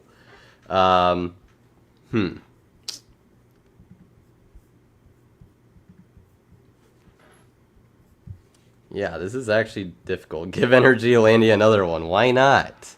Drayton Manor. The way kind of redundant with the wave, but that is a fair addition. Which model is a space warp? Like Formula at Energylandia is a space warp. Wow, yeah, this is kind of tricky. Actually, hold up. I do got one. I have one. And actually, let me see what the height is. I think this might work. I think I have one. Alright, yeah, let's do it. Let's go Six Flags Mexico for this coaster. I think it would be a brilliant fit. Sort of cheating almost because it's in North America, but it is international.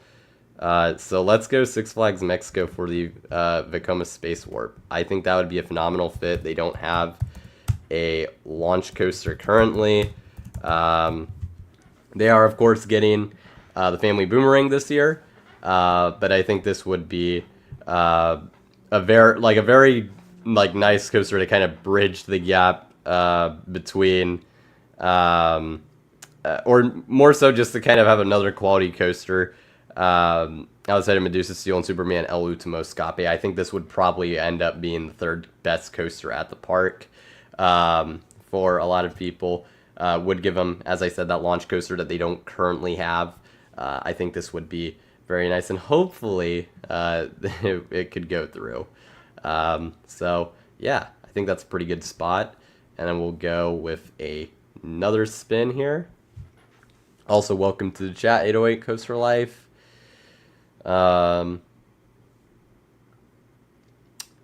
Let's see. Vekoma Mine Train is also interesting. Okay. We have 100 models, so it might get weird, and we got another international park. Okay, that is certainly an interesting one. So, Vekoma Mine Train, some recent ones they've done as of late, as I pull it up here. Let's see. So they just opened Choco Chip Creek at Energylandia, and they've built several of them in more recent years in Asia as well. But of course, a lot of people will be familiar with like Big Thunder Mountain. They specifically manufactured the one at Disneyland Paris, and they retracked the one at Magic Kingdom recently, Colorado Adventure. So you can get a pretty solid family coaster here. International is also going to be a bit of a tough one in terms of this. However,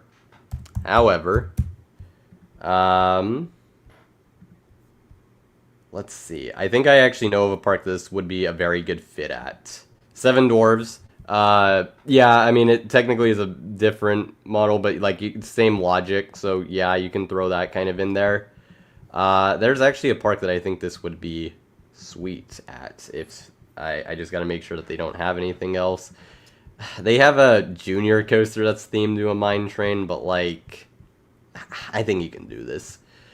Um, Actually, there's probably two parks that this would fit at pretty darn well, but I think I'm gonna go with Farup Summerland in Denmark. They have worked with Vekoma a lot, and they do have a decent, like a pretty sizable family coaster collection. So they do like to get their family coasters, and I think this would be another very nice one for that park. Also, especially with like the forest scenery and everything, I feel like you could have a very scenic coaster here as well. So I think this is a very nice fit. Just for the sake of this, I will do a. We'll exclude this coin flip and just do a U.S. park for this last one. Seems fair since the first two were international. And we are going to get an Intamin vertical lift coaster. Yeah, so we are getting the weird ones. So this is basically only two of these have ever been built. This is going to be Fahrenheit at Hershey Park. Also, Whale Breaking the Sky roller coaster at, I think it's Hainan Ocean Paradise. Yeah. So basically, only two of these have ever been built. Very kind of like Vekoma, or not Vekoma, Gerstlauer, like Infinity Coaster, like rides, Gerstlauer Eurofighter, Gerstlauer Infinity Coaster type rides. So kind of honestly, if you look at it in a way like, you know, park that needs like that could benefit from a ride like that, that's kind of what we're looking for. Give it to Kings Island. Not a bad shout out. That, although it is Intamin, so I kind of want to see. It would be funny to throw it at Universal Studios Florida, but I'm not gonna do that. I also kind of want to see if there's like a realistic one. Not real. I mean, like this is not it. Like this specific coaster, probably a park wouldn't get, but I don't know that Six Flags chain would be. Hard to say if this is how much they'll be working with Intamin. So I almost kind of want to go SeaWorld route. I mean, San Antonio would be a great spot. And they could, they certainly could use a ride like this. So I think I'm going to go with Jace's pick. You would say Busch Gardens Tampa to replace Scorpion. I don't know necessarily that this would be a good Scorpion replacement. I feel like whatever they replace Scorpion with should probably be more of a, if it is a coaster, probably more like, you know, an intro, like not anything super crazy. I think this would be a pretty significant step up in terms of although Scorpion, I've heard the vertical loop was intense, but still like how accessible that ride was, I think. And that being like the first looping coaster for a lot of people. I don't know necessarily that you would replace it with something like that, but I feel like something maybe a little more family-ish oriented is probably a better thing for Busch Gardens Tampa. But I think I am going to go with SeaWorld San Antonio. I mean, they could use more coasters in general. The only coaster they have with inversions here is Great White. So, I mean, this very much would be fantastic fit. Although I feel like SeaWorld San Antonio is just like one of those parks where it's like, yeah, you can suggest a lot of things and it would be a good fit there. So you would have that. So I will go with SeaWorld San Antonio. Great suggestion there by Jace. And that'll be our roller coaster model roulette. Just since it was maybe a relatively short segment today, but that'll wrap that up, and we'll go into the final Q&A / buy or sell. Let me get this set up here as far as the banner. All right, here we go. We'll also put this down. I did talk about Flash earlier along with Sonoma Traintown Railroad. I actually did not go into Scandia Sacramento. That is where I rode the ENF Miler Wild Mouse, so I'll probably go into that as the questions are coming in here. But any final questions, any last buy or sells, make sure to let me know, and that'll wrap up the stream. Probably should also mention here, before I get to Scandia, as long as things go to plan schedule wise, I can mention that I won't say who it is, but should have a guest stream lined up here in the next few weeks. So keep an eye out for that announcement. Wanted to mention that. Beyond that, streams, I'll try to do one at least every month through December. But it'll be potentially, that could be variable depending on what my schedule looks like. Just, being in last semester, having the internship coming up, so we'll mention that. Let's see, I think the first buy or sell came in here, and now the comments on StreamYard they stopped updating, so that's not great. Okay, just updated again. Buy or sell, Action Zone will be rethemed to DC. It is in need of a retheme.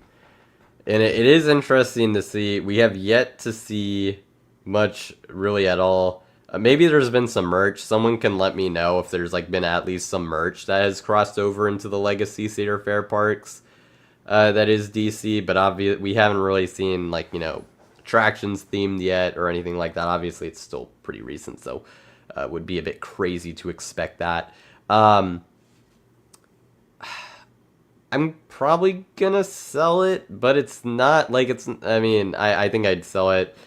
I think they might go with something else. A DC theme at Kings Island would be certainly interesting. I wouldn't exactly be a big fan of it if they did that, but they do need to redo that area, so or I imagine it's probably up there as far as things they're looking to do. So even still, I will still sell it. I saw Michael's buy or sell. We'll get there. Buy or sell. Six Flags stops working with B&M as much. I am going to sell that because with the situation with the tariffs, B&M actually has an advantage over a lot of the other overseas manufacturers because their track is done here. So I'm assuming that probably puts them at a pretty significant advantage as far as manufacturers to work with goes, as far as cost. So I think that Six Flags will continue to work with B&M for their next upcoming edition. So I will sell that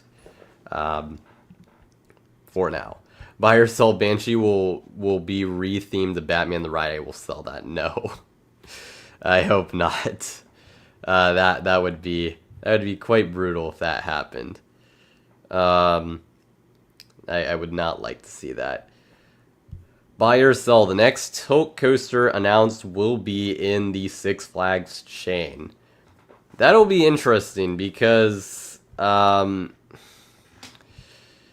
in terms of the because my understanding is Siren's Curse has been doing pretty good. The only thing is, I wonder. I really dislike how much how much publicity the and it makes sense because it's a tilt coaster, right? And so just because of how it looks, in it having a breakdown of any sort, it's going to be of interest. But just from an optics standpoint, I'm sure they're not loving that. Every time Siren's Curse breaks down, it gets posted everywhere. But I don't know that would necessarily affect their decisions that much as far as if they're going to get another tilt coaster or not.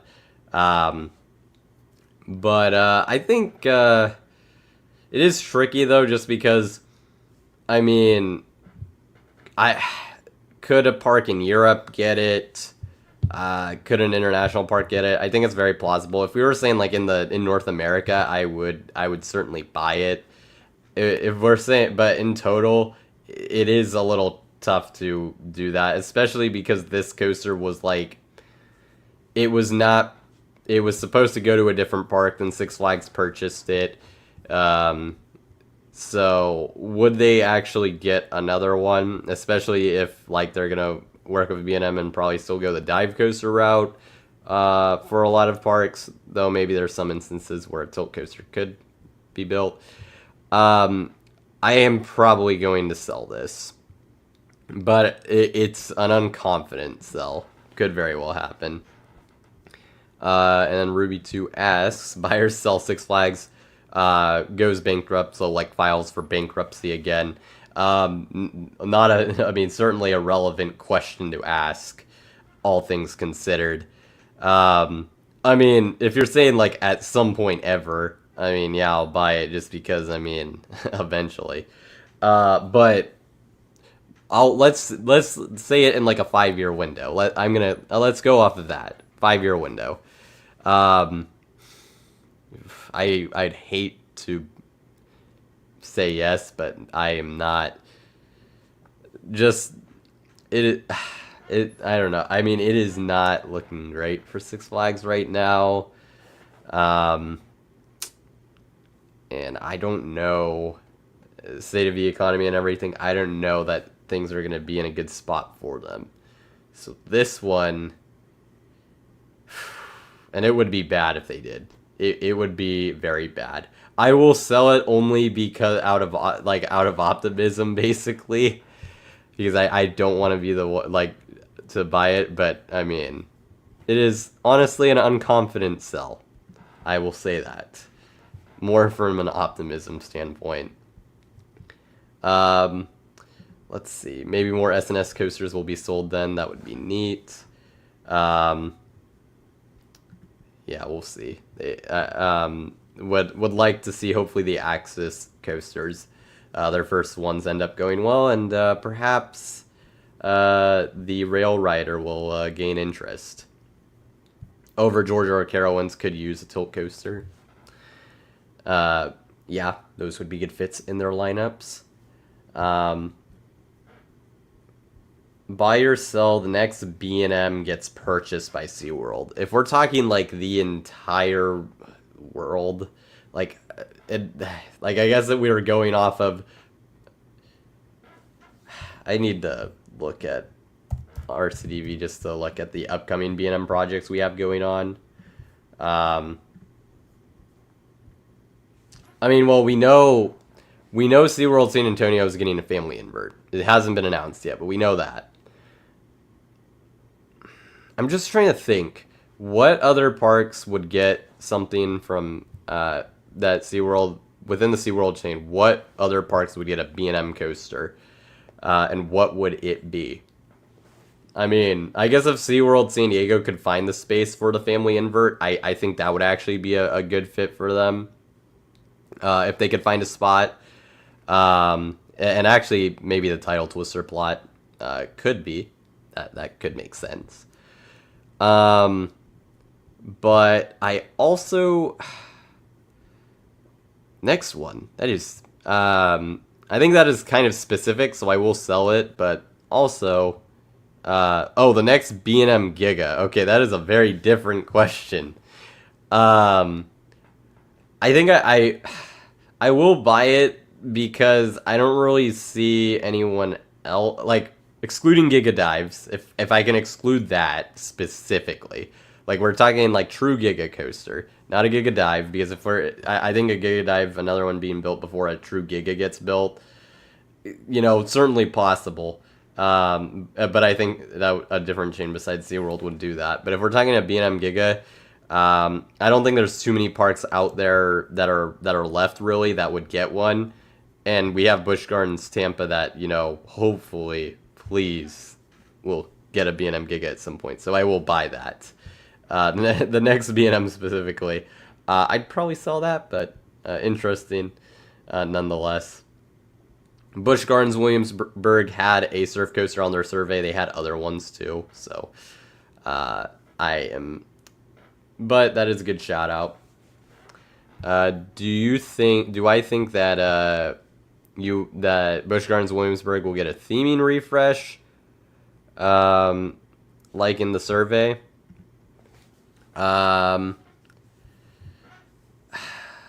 California could use a Giga, yeah, but I don't think it's gonna happen. At least not in a traditional sense. Like, I mean, Magic Mountain getting a Giga Dive, I think is possible, but I don't think they'd get a traditional Giga.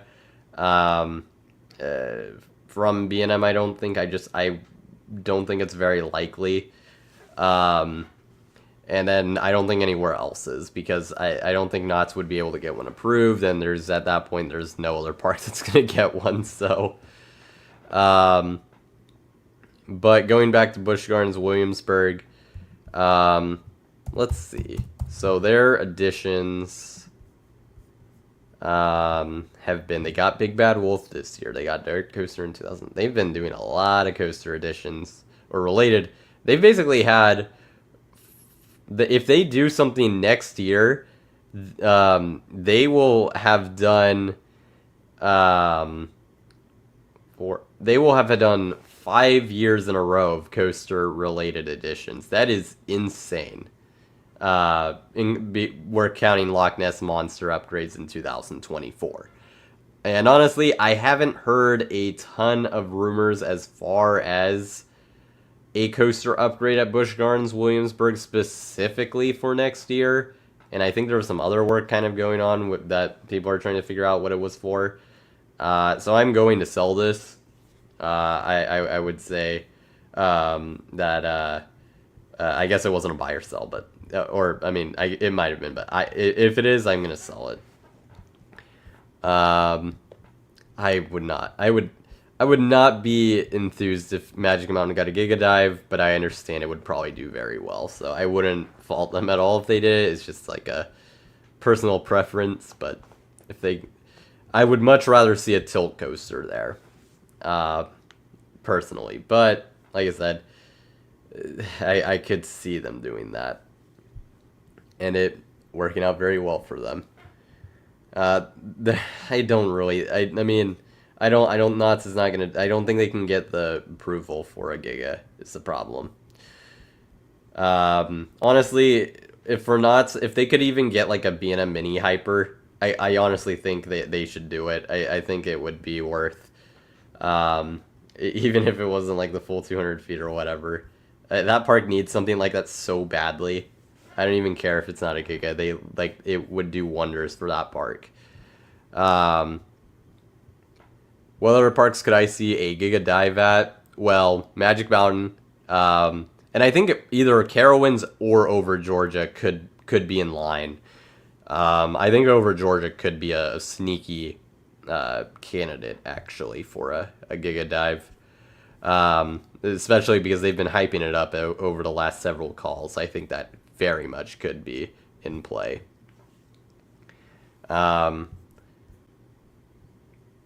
Buy or sell Wild Beast at Canada's Wonderland gets RMC'd. I'm going to sell that. We have yet to see Six Flags work with RMC in terms of a conversion for a while, so not betting on it here, unfortunately. And then buy or sell, we see another Intamin Giga. Again, you're kind of running into the situation of I don't think there's that many parks out there that would be willing to get a Giga coaster. One of the reasons I've kind of said this before. I mean, maybe someone will do it. Although, are we counting Red Force as a Giga? But even if, we're the only parks that would most likely be interested in a Giga coaster are like parks in the U.S. Just from the standpoint of like saying is a Giga coaster, because I mean everywhere else like a 300-foot coaster means nothing. So that's why I think it's a lot more limited. I mean, could a park just do it? I guess I guess, but I mean it's not like you're breaking a height record by doing that at this point. Unlike back in the 90s and 2000s, or more, not 90s, but like the early 2000s, I should say. So I think I'm gonna have to unfortunately sell the Intamin Giga. I'd love to see it, but not gonna do it. Or not gonna say it's gonna happen. Welcome to the Serene Civilian Satellite from Siren's Curses Q. Hope you enjoy if you are writing that for the first time, or you've enjoyed it if you've already written it, but that sounds like fun. My home park, it is Six Flags Magic Mountain. At least that's the one I personally consider. However, I am basically 2.5 to 3 hours, 3.5, depending on traffic conditions, away from Magic Mountain. Basically, I'm in Fresno, California, which is basically right in between San Francisco and Los Angeles. So I'm actually pretty close in distance to all of Magic Mountain, California's Great America, and even Discovery Kingdom. Are actually very close in terms of like how long of a drive it takes for me to get there. They're around like that 2.5, 3-ish hour mark. But I consider Magic Mountain as my home park. It's the one I've been to the most. That's the one I consider. Let's see. And yours is Six Flags Over Texas. Very nice home park there. Definitely need to revisit because I was there for such a short period of time on a long layover situation, and then kind of got stormed out, but got the big hitters at least. Back in 2023.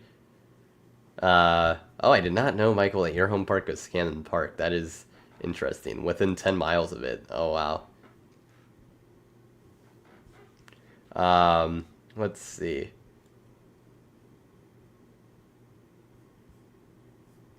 Yeah, rest in peace, early rest in peace for Six Flags America. Um, Buy or sell, RMC goes bankrupt by 2040 due to few projects. I mean, their 208 retrack is getting used on things. They also acquired Larson. So I'm going, or not acquired, they merged, or acquired, merged. They have a thing with Larson, so I'm going to sell it. I think they'll still be around. At least I'd hope so. That also is potentially is optimistic, but I think they'll have stuff going on. Still, single rails are still being built too. So I mean, there is that.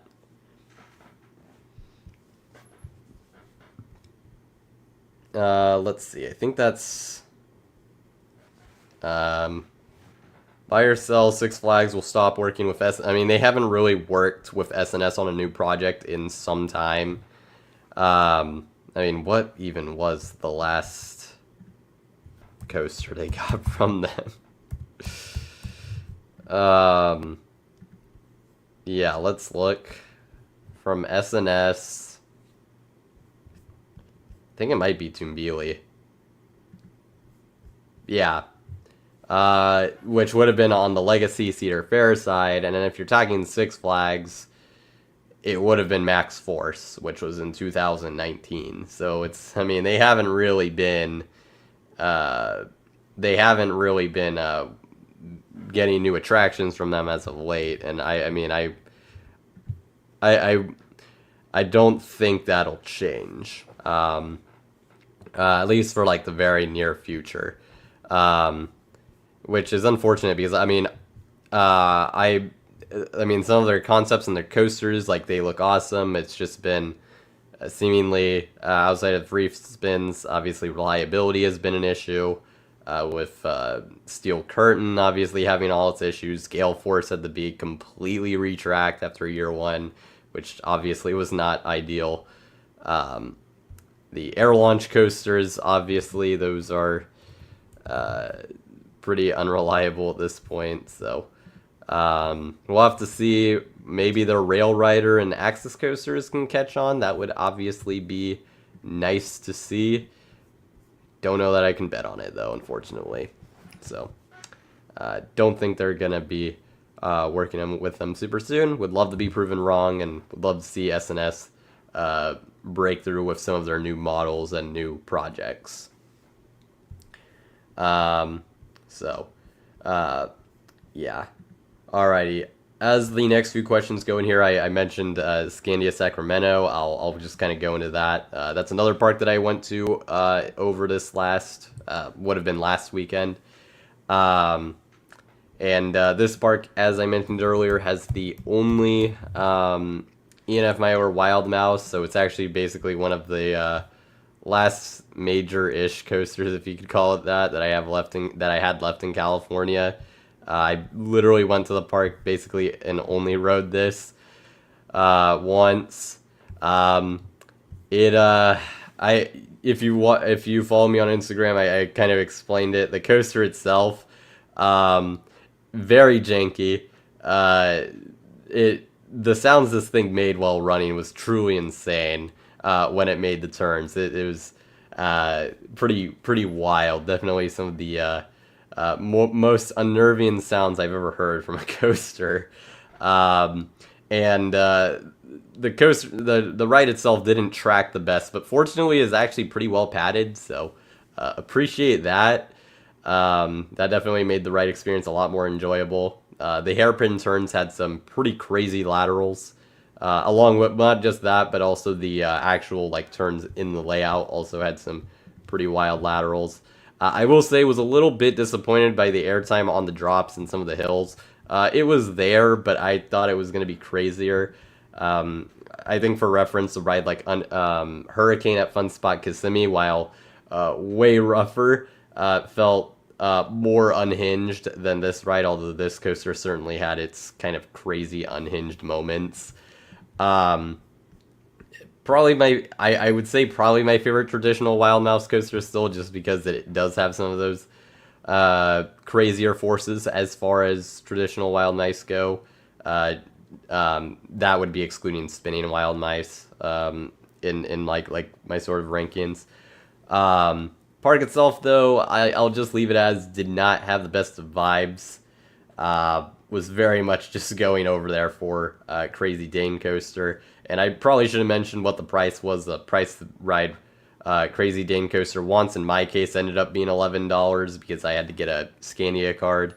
And you can only get, and it's done on a point system, and Crazy Dane coaster is like worth 33 points, but you can only buy in like groups of 25, so I had to get like 50 points, and that was like $10, and getting the card was 11, so it actually would have been cheaper if you could like specifically pick it, but it wasn't, so we'll mention that. The credit at Sonoma Traintown Railroad, which both these parks have free parking, by the way, I believe was $4.25 per ride. So we'll mention that if you're interested in those credits. So, yeah, that is pretty much Crazy Dane Coaster. Just wanted to mention that before stream ended. Let's see. Going back to the chat, though. Buy or sell. B&M stops innovating like Arrow did too late. I mean, no, I don't think B&M's in trouble, so I'll sell that. I don't know that all their new stuff's gonna hit. Like, I mean, the surf coaster is interesting.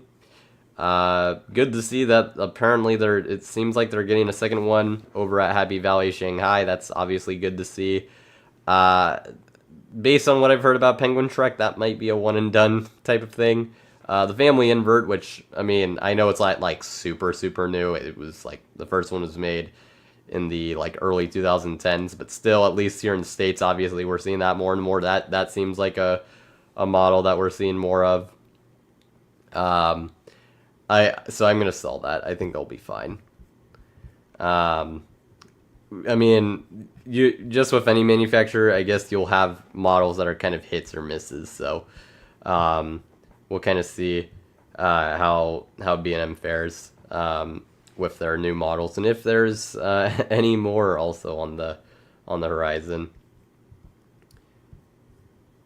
Let's see.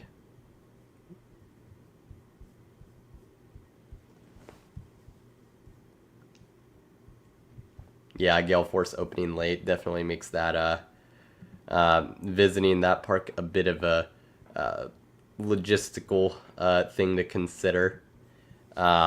as you're probably going through different maybe parks throughout the day in the area, so that's of note. So there is that, but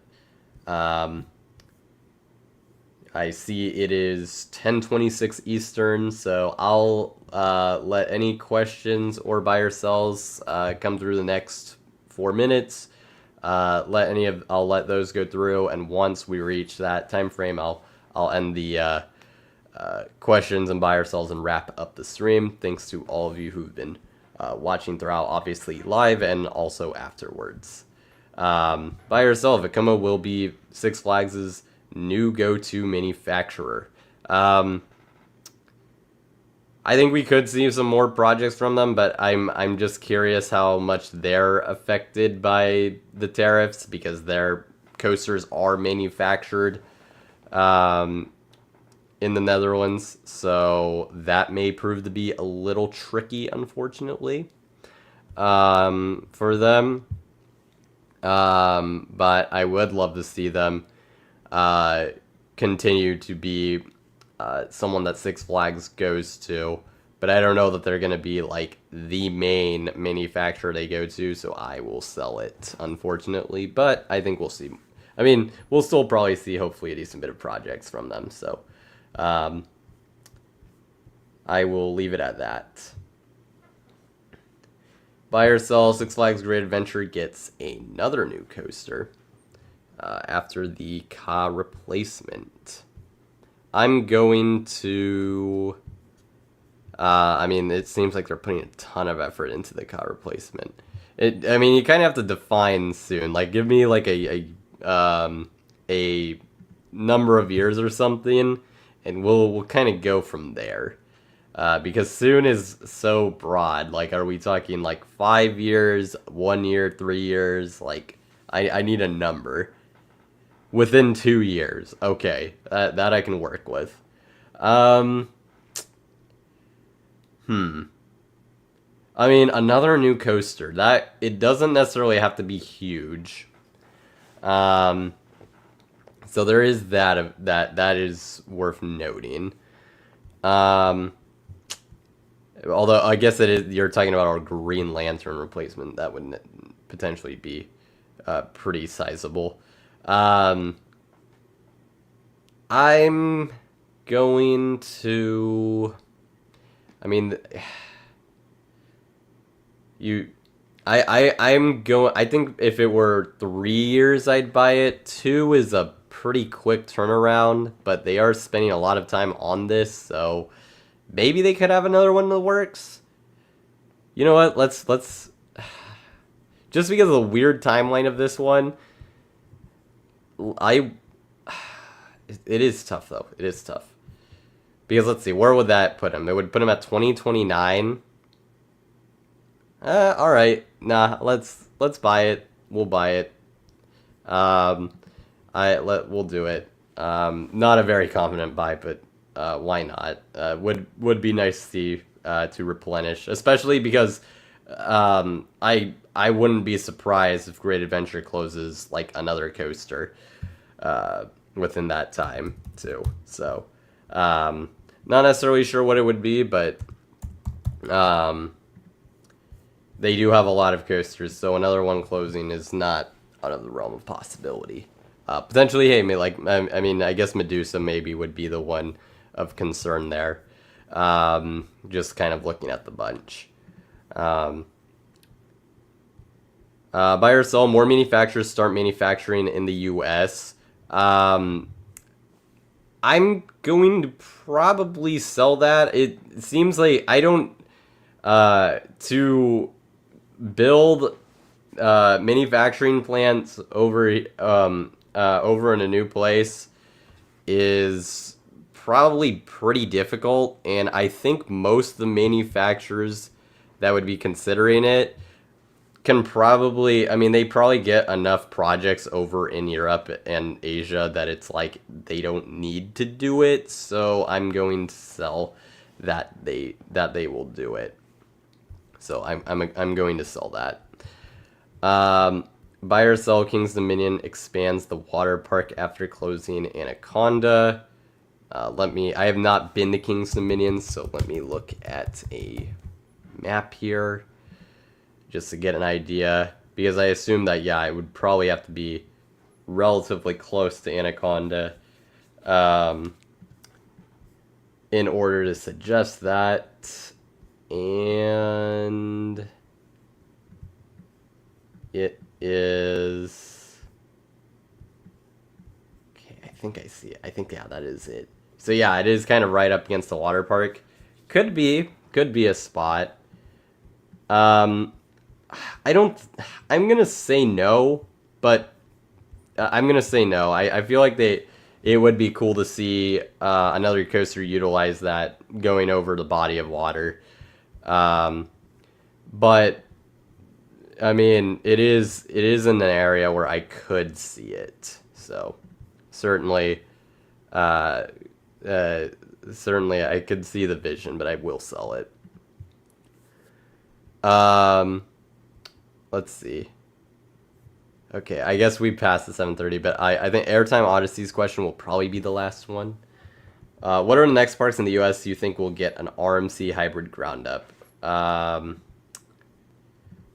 Well, that is difficult because, I mean, the only RMC ground up coasters we've seen, and I'll throw Topper Track just because, I mean, like, might as well, even though they obviously don't offer that anymore, but just, like, as a reference. Although, at least those you could say, like, had, like, certain records for a wooden coaster and whatnot, so you kind of throw that out the window. Yeah, because the only ground-up RMC, like, either Topper Track or hybrid coasters we've seen in the U.S. are Lightning Rod at Dollywood, Outlaw Run at Silver Dollar City, Goliath, Six Flags Grand America, and then Air Force One at Fun Spot Atlanta. Yeah, that is it. So that is not much of a list.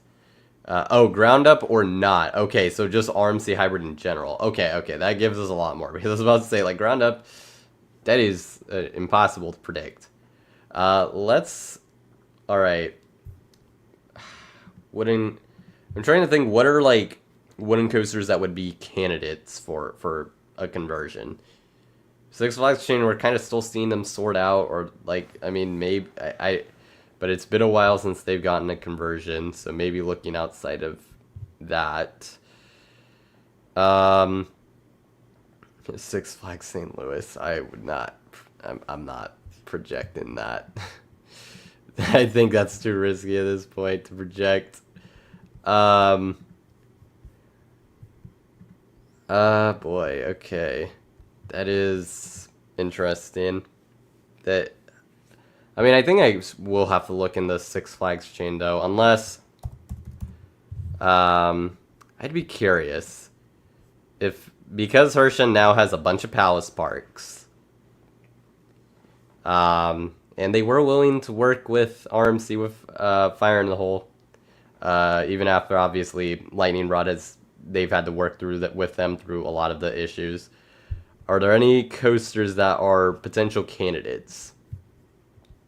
I mean, Adventureland does have Tornado.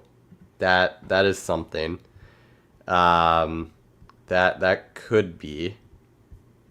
Besides that, probably not a whole lot else, honestly. Yeah, there's really not much as far as that goes, but. And I don't even like that as a prediction but whatever, it will go Adventureland Iowa. And heck, like, just for the heck of it, let's do Six Flags. Let's say they do decide to do one. What would be their next wooden coaster that gets RMC'd? Let's go with, also kind of tricky, to be honest, because St. Louis would be a pretty easy pick if you believed in RMC Boss. But outside of that, it's not really I don't think Great America would do it with Screaming Eagle. So, and the rest of these, not really a super obvious pick. I mean, I guess you do have Hurler at Carowinds, which, I mean, people would love to see. So, even though I honestly think, you could probably just replace it with another modern coaster down the line, and that would be nice, but, let's go with, Hurler at Carowinds just for the heck of it. So we'll say Carowinds and Adventureland. Those will be the picks. But no confidence in those at all.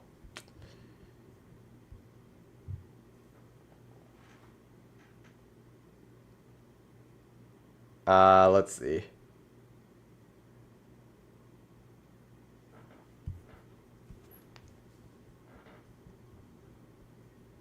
It wouldn't be worth it for companies that have more projects overseas because in most of all cases, but like I'm confused because if they're already manufacturing over there, like